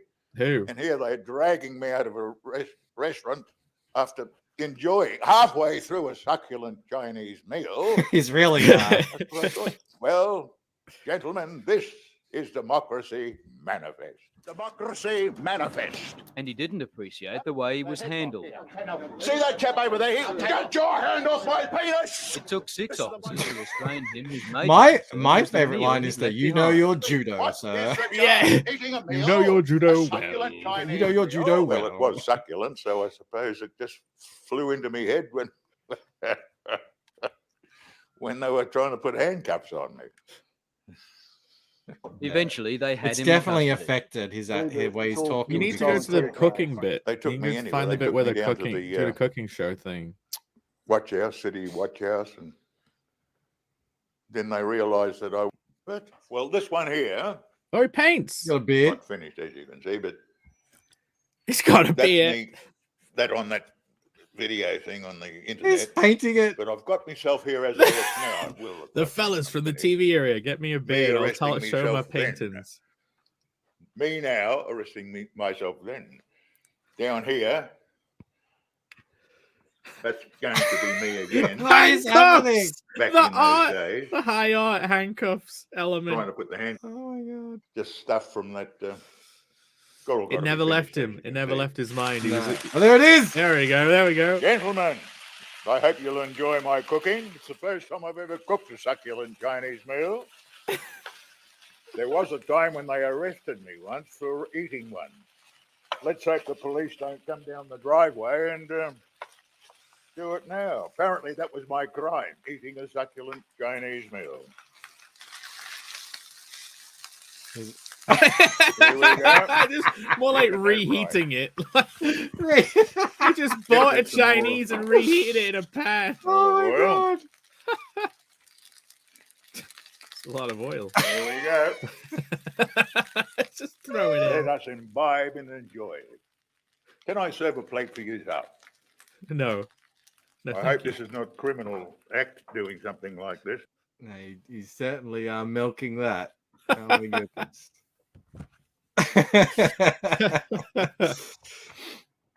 we have so many Chinese places, massive Chinese contingent here in Australia. And I always go with my family or something. But one time we went with my friend's family, and his dad is from Hong Kong. So he spoke Chinese and everything. And it was so different. It was so different. The meal that you get Oh, when really? you order in Chinese to the one you get, it's like night and day. No, different how though? What do you mean? It wasn't just like sugary gloop and chunks of meat? Was it like a real Yeah, dish? it was or- gross. It was Oh. disgusting. Oh, I hated it. okay. So give me the guilo version. I want the fried rice and dim sims. This is nasty shit. Guilo version. Is that like the Chinese word for like Australian or like white person or something? What is I don't know guilo? if it's white or foreigner. Oh, okay. I learned it in Dragon, the Bruce Lee story. How do I say it? I said it to Rini the other day. She didn't read it. If a word wasn't, if a a foreigner, word was, especially a Westerner. oh, okay. It's the guilo. Yeah, so in Dragon, they say, "You are teaching the guilo." Wide-eyed, white ghost, the white man. Yeah, I mean, Ah. well, I guess if Chinese were talking about them back in, the early days of America, they're probably talking about white people. If a word wasn't in The Simpsons, I don't know it.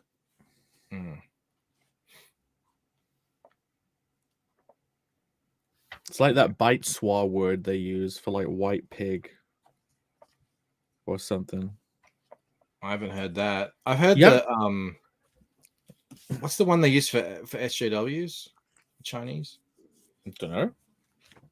It's a party members. Baiju or something. I could be getting that completely wrong. We might be saying the same word. There it is. Baiju. Yeah, I guess I'm saying a different. Okay, I think it's Baiswa. I think it's pronounced Baiswa, not Baizu. Have you only ever read it? Have you not heard Baiju? it? Actually, I'm gonna play it right now. Okay. Usually they have a like. How do you play that? It means. I like how they say like it's pronounced like this, and it's just some friggin'. It literally means white left. It's a derogatory Chinese neolo. I don't know that word. Neologism, used to refer to Western liberals or leftists and their values, especially in relation to refugee issues and social problems. Okay. Where's the pronounce? All right, hang on. Let me put it into translate. That'll give it to me. All right, Chrome.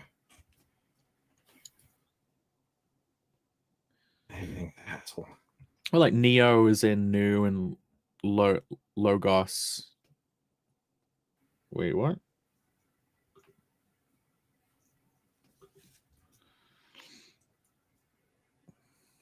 It's like, okay. Detect language. All right, are you ready?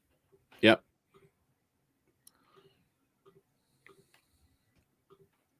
Let's hear it. Bezo. Oh, yeah. Bezo. Oh, Bezo. Okay. Bezo. Bezo. Vernicht. Translated to German. Bancroft gets all his words translated to German so he can brush up. Vernicht. That means.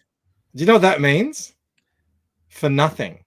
Okay. Wow. Good for nothing. Good for nothing.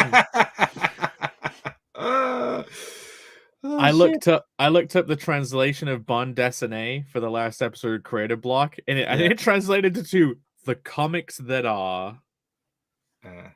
Bond meaning strip.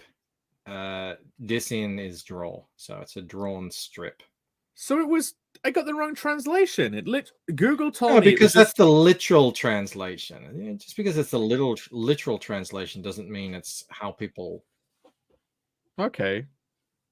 Interpret it. Where the hell is Rini? She's been needed in a lot of instances tonight. For the language. Be working. She's probably might be asleep. She is usually asleep at this time. I think. Like who in the chat is Chinese? Athaline, maybe? Athaline? John?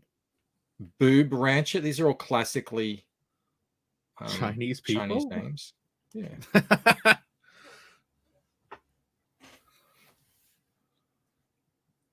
Chinese is an interesting language. It's all very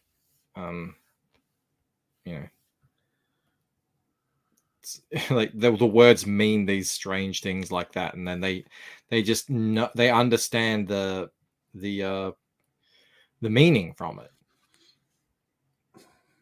It's really different to how we think of words, use language, and think of words. There's maybe how often do we get new words though, right? In English, like all of it is just bullshit company names. Like, welcome to my new tech company called Bing, or like they just think of random like Zuzu or. I think what happens is you get a lot of words that were nouns become verbs and verbs become nouns. True. Google something. And then maybe they'll start going together. And yeah, you need a good invasion to get a lot of new words. That's how. Yeah. There's a fantastic. I don't know if it's BBC, but it's British. Series. You can find it on YouTube. Everyone should watch it. It is so good. It's the journey of English or something like that. Yeah. And oh man, it's amazing. And it goes through how English was born, how it grew up, how it was almost overtaken by the French, and then how it spread out to become, the international language. It's a really, really great show. I've watched it about 3 times. Just drawing. Is it like on YouTube and stuff, or on a stream? Yeah, you can watch it on YouTube. Yeah. Okay, cool. It's fascinating stuff. How it was, because English was at the forefront of a lot of the printing, and Shakespeare and everything, and then it almost died with the French, but we ended up just co-opting all their words. And someone said earlier in the chat that English language stopped changing when like the printing press came in. One thing I always, the only cool tidbit I know about languages and stuff is, when they used to have signs that said "ye old," like the old shop. So apparently they didn't pronounce that isn't actually a Y. No, it isn't. That's a different character that meant TH. It was for the sound TH. So like on those signs that say "ye old shop," it's literally the old shop. Yeah. And they just got rid of it. Yeah, there's a great channel, a really fun guy who gets into all that stuff on YouTube as well. He's quite popular. And he'll just get into why things are sound the way they sound or said the way they said, and he gets into that stuff as well. It's really interesting. I don't know. I like languages. I have always had an interest in that stuff. I just find it pretty interesting. Do you speak any other language at all? Did you learn another language? I wish I did, but I don't. Yeah. I tell you, you don't really understand your own language until you learn another one. Yeah, and I can't explain that. I think it's too complicated to explain. It's just something that you learn once you've learned the other language. I hear that learning different languages can give you a whole different way of thinking too, like a different perspective, like it's a different pattern of thought almost. Yes. No? Yeah. So if you want to be fluent, you don't. See, I didn't know. I wanted to find out these things. I wanted to know what happened when you were speaking German.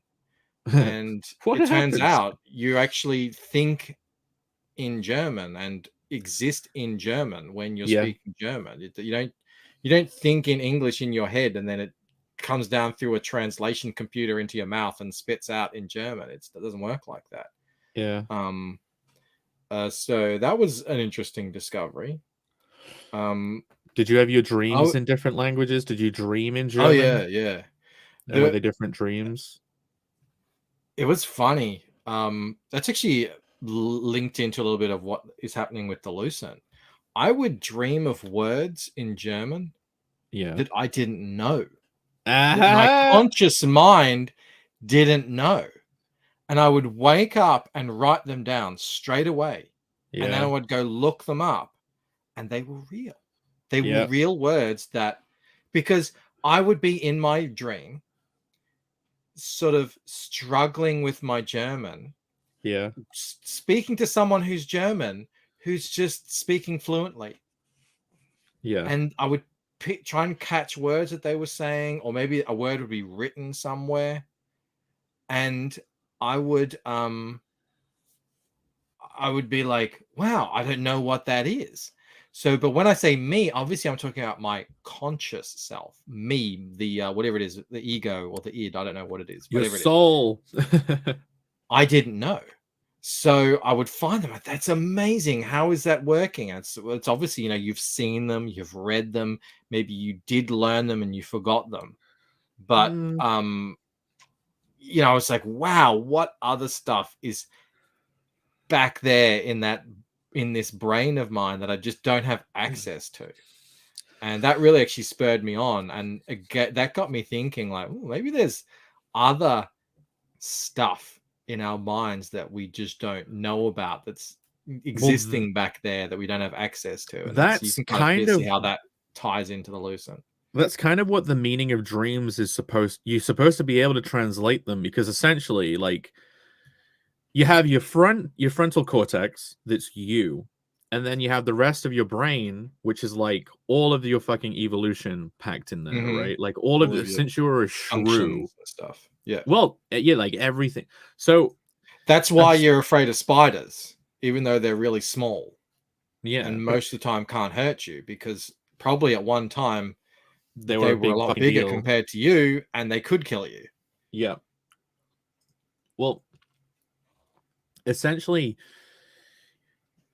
some people think that your dreams are that back end of your brain talking to the front of your brain to tell you about stuff, warn you about stuff, maybe, you know what I mean, or just tell you what you should be doing better or something. It's just some people think it's like messages from the more evolutionary bit of your brain talking to the prefrontal cortex, and it only knows how to, it doesn't know how to talk in words to you. It's talking in experiences, right? It's talking in like metaphorical.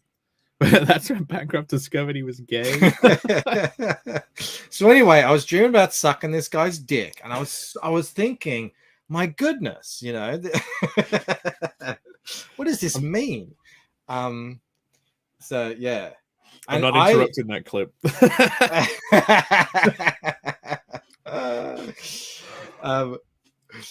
I love it. That's not getting clipped. I was listening to some just some French turn now just thinking about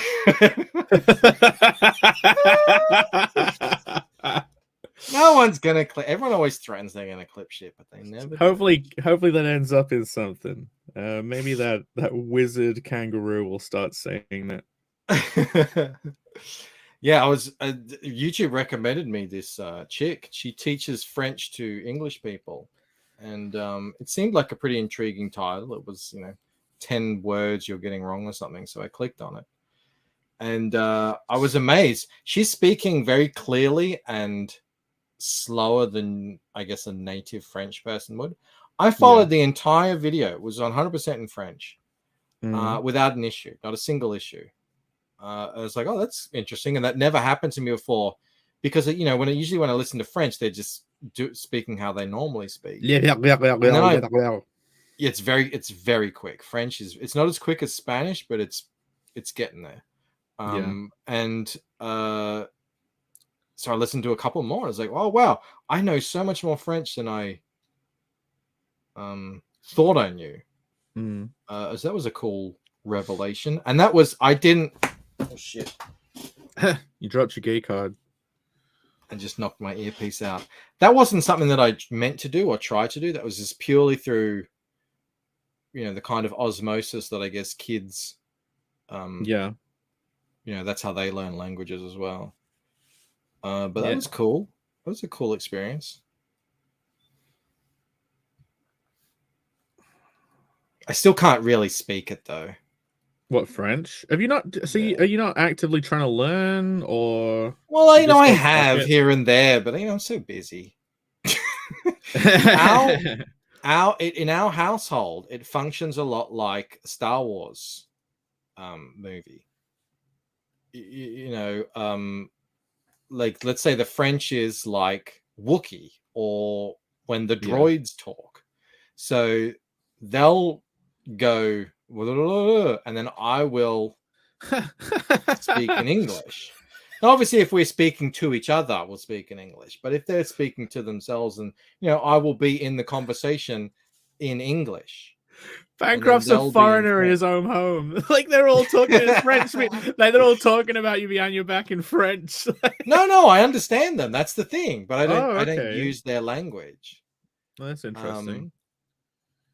Because there's so many rules. It's almost untenable. It's ridiculous how many rules there are. It's crazy. All the conjugations and gendered nouns that conjugate with verbs, and it's ridiculous. It's like, come on, this is a joke. I've heard some people say that English is one of the harder languages to learn. I would say English is a very easy language to learn. It could potentially be one of the hardest to master. Oh, okay, I get you. And that's because English is a what are they called? Like a beaten up stepchild or something. It really is an amalgamation of just so many different languages. It's the red. English is the language that'll have 5 different words from 5 different languages for the same thing, just because we were invaded by different groups over time, and that's what you get. But I think it's not so much it's difficult. Yeah, it's a bastard language. You're right, Simply Green. What's difficult with it, or what's frustrating, I should say, to students. And this is actually Clark is running into this right now because he's learning French at the same time. Is the reading, is to know how to pronounce a word. You have to pretty much learn it by heart. Learn it just by learning it. Whereas in French, you learn the rules. You know the rules. It's the same in English. You know the rules of pronunciation. That's how it's pronounced almost every time. Where in English, it's just whatever goes whatever's happening is whatever goes. So I hope you're not showing anything to no, on that phone. No, it's just I was actually gonna mention it. I was gonna be like, I'm getting so many fucking the Mario one. I thank you for double checking though. But I've been getting so many fucking comments because it shut up. Yeah. That's good. Didn't want to interrupt. But I think English as a language is pretty simple. It's pretty basic. The, it, he, she, that, and then just the rest is vocab. There is an interesting thing with English. See, here's these things that you don't learn until you learn another language. There's a very interesting word order that we all understand innately. Well, French sounds backwards to me. They structure their sentence backwards. It's like instead of... Yeah, but that's not that difficult. That's not okay. It's the same with German. That sort of stuff is... French is like Yoda to me. No, German is much more like Yoda. German is actually Yoda. But French is just they swap the adjectives. That's it. So instead of... So Clark will come up to me and say... He won't say, I want my red toy. He'll say, I want my toy red. Yeah, that's what I mean. Like, but whereas Germans will say, I mean, they won't, but I have to say it in English. It'll be like, my red toy, is what I want, kind of thing, or something. Okay. Not quite. Okay. It doesn't work quite like that, but I get you. The verb comes at the end. It's all sorts of clauses and everything. No, there's a really interesting adjective order rule in English. So here it is. This is the multiple adjective rule that we all understand. Multi-adjective. Use. Yeah. And it's opinion, size, age, shape, color, origin, material, purpose. Right? Okay. We all obey this without realizing it. Yeah. Have you got an example? I hope there's an example in here. Yeah, I didn't know that off by heart. But we all do it because it sounds wrong otherwise. Yeah. Come on, give me an example. Okay, so let's say we would say that's a silly old fool, yeah? Yeah, we wouldn't say yeah. a foolish old silly or something. Yeah. Or you don't even say an old silly fool. Like, you old silly fool. You say a silly old fool. Yeah. It just like things feel it would mean something you can't else. Say, here we go. Here's another one. My Greek fat big wedding. The wedding would mean that the wedding is big. Like it's my big fat Greek wedding. That's how we say it. So this is just something that we all understand. But if you're not native, you have to learn that through. I guess you have to learn the order, and then you have to just kind of feel it as you go, and you kind of hear things are wrong. So yeah, there's a lot of that sort of stuff in English that's very frustrating to non-speakers because there's no rule. You just have to learn it. I suppose. I mean, you just read the rule, so there is a rule, but like that would be hard to interpret. Yeah, so Simply Green says, but you old silly fool is still valid. Yeah, that's why it's difficult, because it's still grammatically correct. But it's just not how we say it. It just doesn't have a good rhythm to it when you say that. Like it, yeah. It's like that old iambic pentameter thing. Yeah, and the French, like the color of the objects after. Yes, exactly. So they would say, le table noir instead of le noir table. Like that's the black table is the table black. Yeah, but the table black sounds like a name, right? Like you could in probably English it does. Like you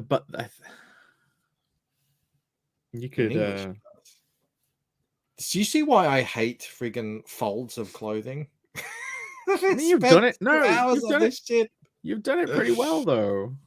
It looks pretty good. I mean, I might fix some things up, but I wouldn't bother. I am so lazy when it comes to art. Yeah, I might not fix it up. I would have tried to rush this, and then like. Oh, that's what I used to do, and now I look back on all that stuff and go, "What was I? What is this mark? What have I done?"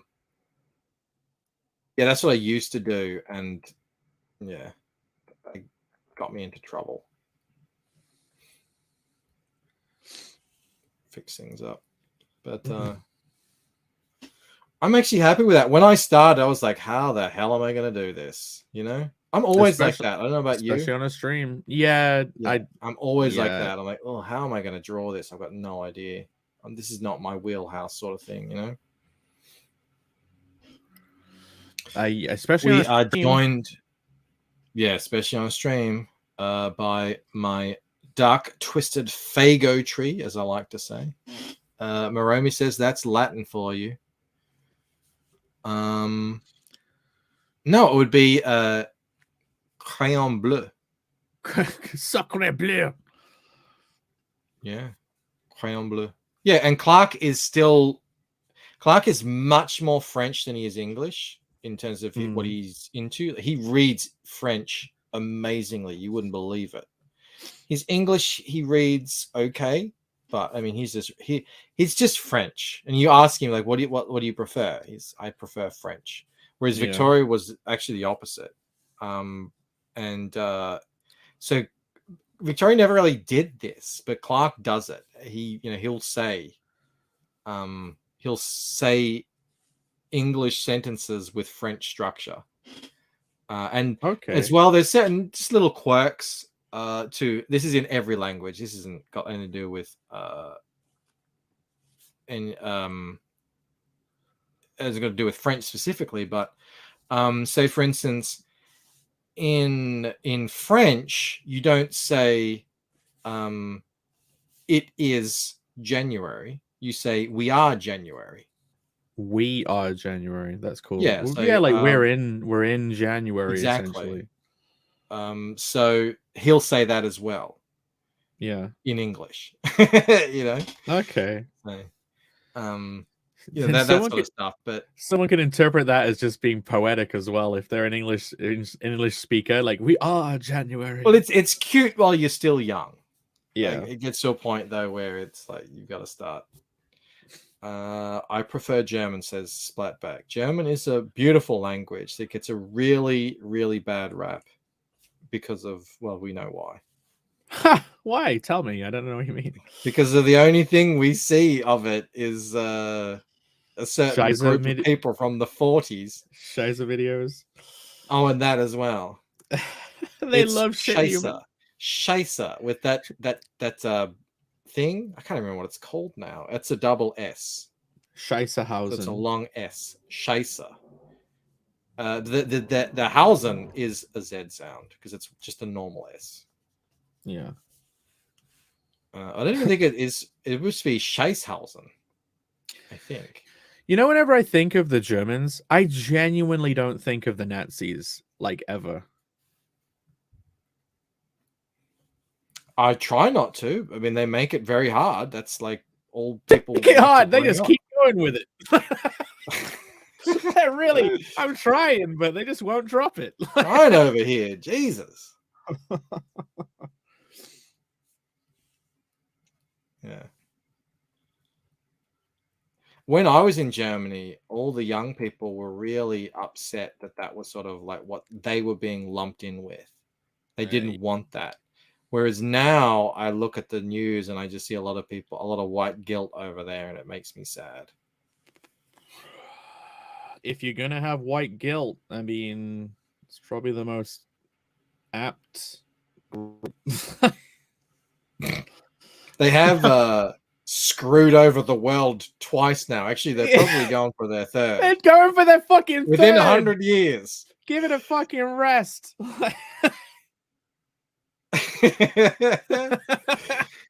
Christopher Dominguez says, what about Spanish? Well, to that, I have a perfect answer for that. Right here we go. Are you going to bring up that clip of the kid? Come again? You know I don't speak Spanish. In English, please. Huh? You pooped in the refrigerator? And you ate a whole wheel of cheese? How'd you do that? It's actually, I'm not even mad. That's amazing. Oh, I would love to eat a whole wheel of cheese.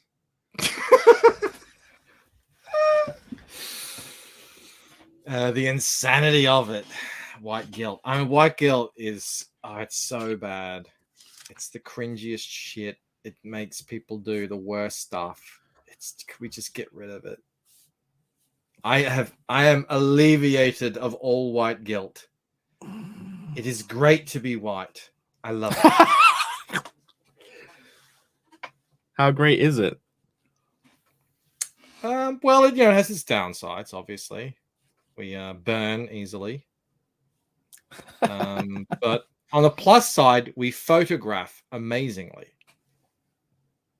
I'm sure there's an argument like, well, that's because film was made by you.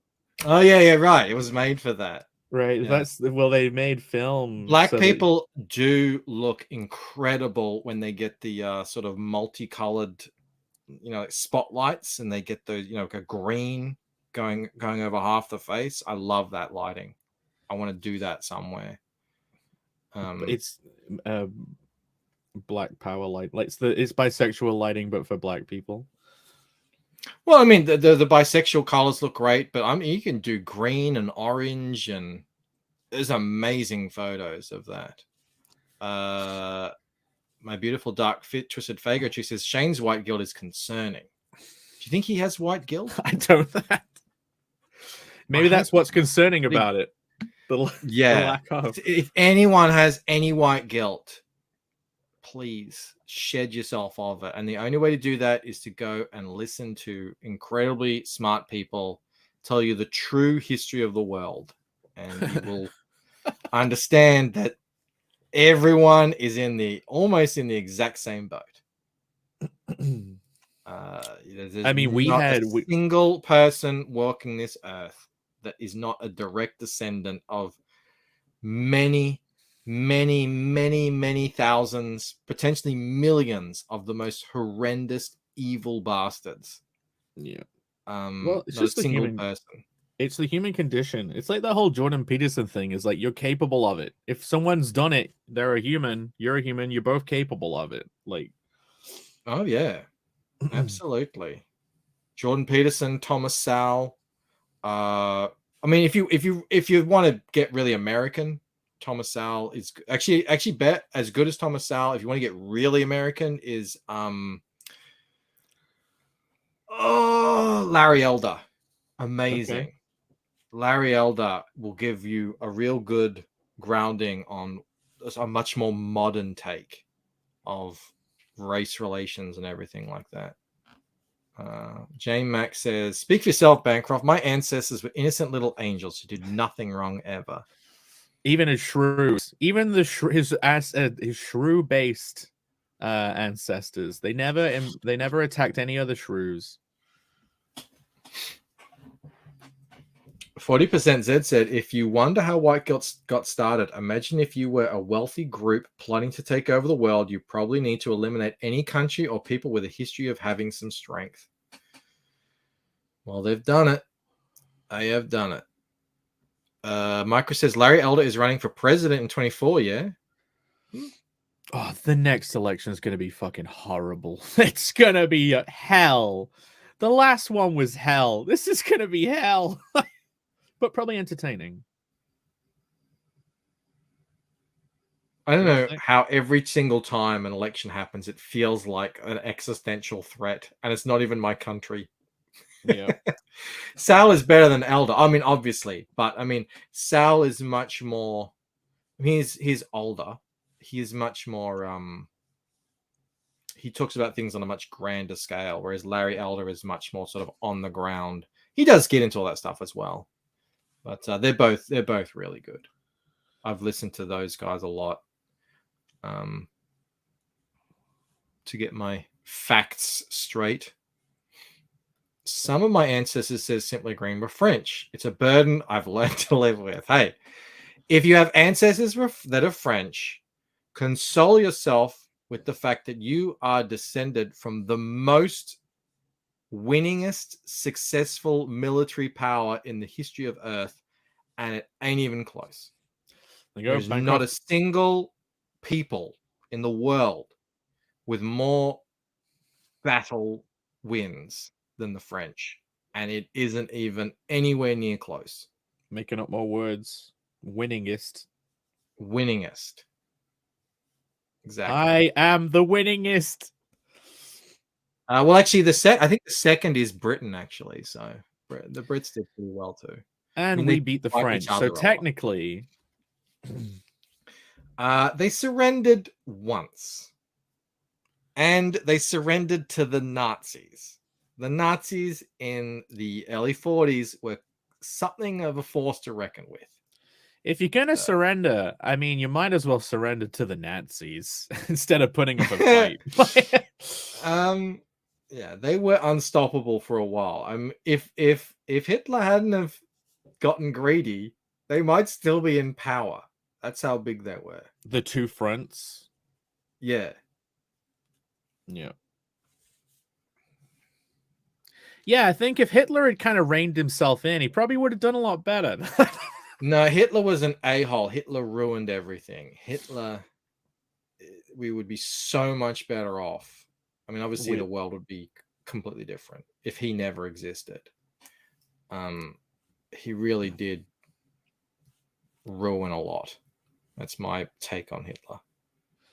Well, obviously for a lot of people personally, he killed a lot of people, but he set us on a really bad course of communism, and you're saying Hitler, he really kind of messed up a bit, He did. He did. He really didn't do much good, you know. I mean, he was. I'm not a fan. I am not a fan of that man, and I'm not saying that to virtue signal. And he fucked things up for everyone. Really wasn't a great guy in the grand scheme. Looking back, Germany was about to collapse. That's true. He took it too far. If he just reined it in about 5%. I think he needed a bit more than that, but yeah.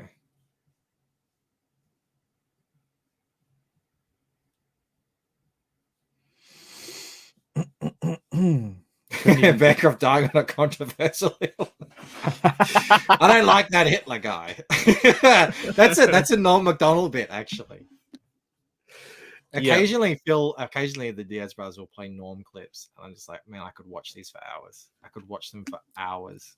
Norm just saying, you know that Hitler? He wasn't a good guy. They're not really into his whole thing. Yeah, not really into that. Yeah. Oh, Norm. It's like I try and do a Norm whenever someone brings up 9/11. I'm always like, I mean, that was a bad day, right? You wouldn't want that to happen again. I mean, is Bancroft frozen? Oh no, just holding his face really still. I'm reading a Confederate States of America had it right. I don't know about that. It's some things right. States' rights, very important. Very important. Other things less so, but that's okay. You know, there were people of their time. I've been watching reenactments of Civil War battles and stuff. Some of the videos people make now are just there is no need to have the History Channel. People they say independence, they're funded by Patreon. They just make the most amazing things, and it's incredible what they're doing on YouTube. Does History Channel still even do history stuff, or is it just aliens? Maybe. And cooking and like reality homesteading. Oh my god, you can actually understand how things took place. It started with I was watching some Roman battles, key battles between Julius Caesar and that other guy, but just keep showing me new stuff. I was like, I want to know, how did they do that? And it's pretty crazy. The American Civil War was so brutal.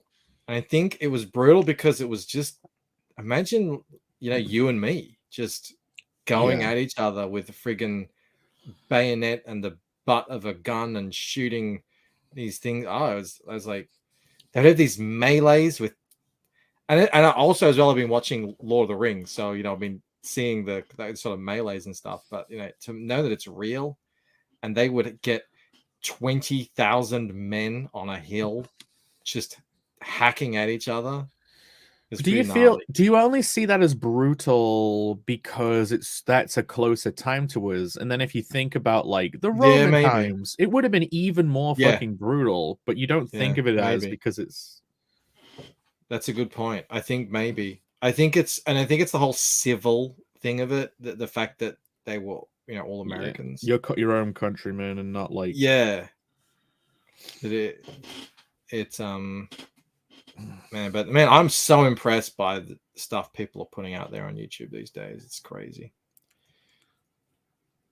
I wonder what it'll grow into. I wonder how if anyone will try and monopolize it. Or if the internet is unmonopolizable even by Google in the long run, but don't know. Mr. Davis is in the house, no doubt. Up late, drawing is man. That page you were showing off on the Twitter that was freaking crazy. So it had all like the Rexes with the buildings and. The one where the Rex is like clinging onto the building, about to like jump down. It's a double page spread. It looks like an awesome. I was looking at it, I'm like, I wouldn't even know how to begin to approach that. But good stuff. But I'm It's 7:30. Are you done? We're well over 2 hours. I know I normally only ever do 2 hours. I know you're like I stream for 6 hours and but I start to feel it. Plus, I already did a show today, so that's all right. Actually, let me show. What have you been working on there? I've been neglecting you as well. I've done no, it's fine. I've been doing a couple of drawings. You can show them. I've been trying to do like a carnal drawing, and I've done like 3 basically to fuck around. Like I did this, I think, on Narwhals. It was like him holding a head, and he was gonna like be cutting it off the body here. With something he's holding here, but basically I grew this out from just the head, so I didn't really know how to pose this arm to have a weapon whose head would go here that would have plausibly just swung from here. So I was like, fuck, just start another one. And then I drew this one, and so I was like, well, that looks cool, but like, how am I gonna make a piece around it? Like, I was like, okay, I've just drawn a drawing of Carnal holding something, and I don't even know what I'm going to do with the scene. So, like, I can't really keep going with this. So then I was like, I'll draw another one. And this one is, like, more thinking about the piece. So, like, he's going to have a huge grin on his face. He's using his shape-shifted weapon. And he's going to be, like, there's going to be, like, a body of a Blork, which is a blue orc, completely cut in half. Maybe, like, his waist is still here. Like his armor is getting cut too, and it'll be like you'll see a cross section of the guy here, like his insides, like all of his fucking tongue and half his brain, and then it'll be like splattered from the bottom. And then I think that'll be a good image. So I'm just fucking with that. Shane's actually asking Link. He says he's got to ask me something. Mysterioso. Hold on a sec. Sorry, I completely ignored everything you just said. No, I was listening, but I didn't. No, I was listening, but I didn't respond to any of it. Is what I meant to say. Okay. No, that's fine. Don't worry about it. Hopefully the chat enjoyed it. It wasn't like Narwhal who said he wasn't listening. I heard that. I mean, the words went in, but like I don't know what you said. Well, I don't know your characters yet, so.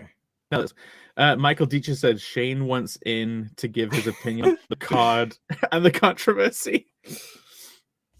No, he wants to ask me. He wants to ask about the succulent Chinese meal.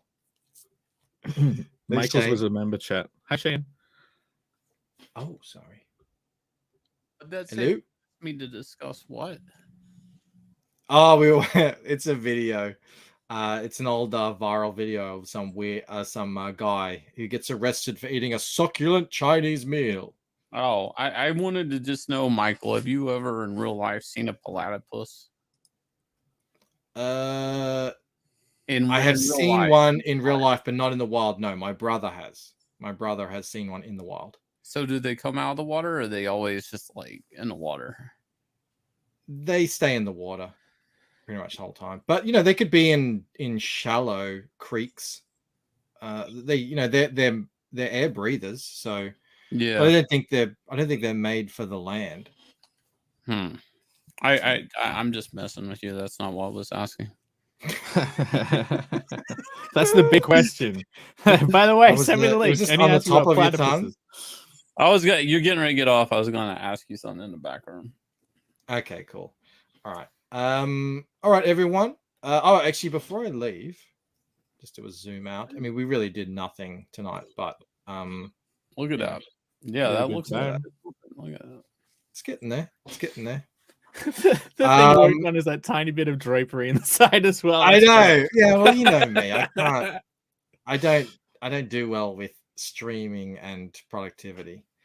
But I have to stop sharing this because I just want to show off because Hyper's been here the whole time. I just want to show off his channel. Oh, cool. Cheers, man. He's doing shorts. He's doing Mario shorts. They're doing pretty well. 17K. What? Simpsons short. It was only at like 13 when I last looked. What? That's how it happens. I don't want that much attention on YouTube. He's part of the new creative block. He does live art streams, video game streams, all that sort of stuff. So if you want to go give him a sub, he's getting close to 500. I'm gonna do a giveaway sketch stream at 500 as well. Oh, cool. J Max says, "Oh my god, that's what he was doing this whole time." I don't not good with drapery. All right, I'll freely admit that. So there's the link. Go sub to Hyperwizard. Also, this is happening. Kickstarters. People are going over to Kickstarter. I'm one of them. 50 followers. Very nice. Patrick's going over there. And now it looks like Eric's going over there. Give it all a try. So yeah, if you again, I know that we've already sold these books to you guys, anyone who's listening, but if you could follow just to make us look cool, give us a bit of Kickstarter clout. I don't know if it does anything, but yeah, anyway. All right, everyone. Thank you so much for hanging out with us. Actually, because Shane is here, I'm going to send you off with this one. I'll see you later, guys. Bye. This country, you got to make the money first. Then when you get the money, you get the power.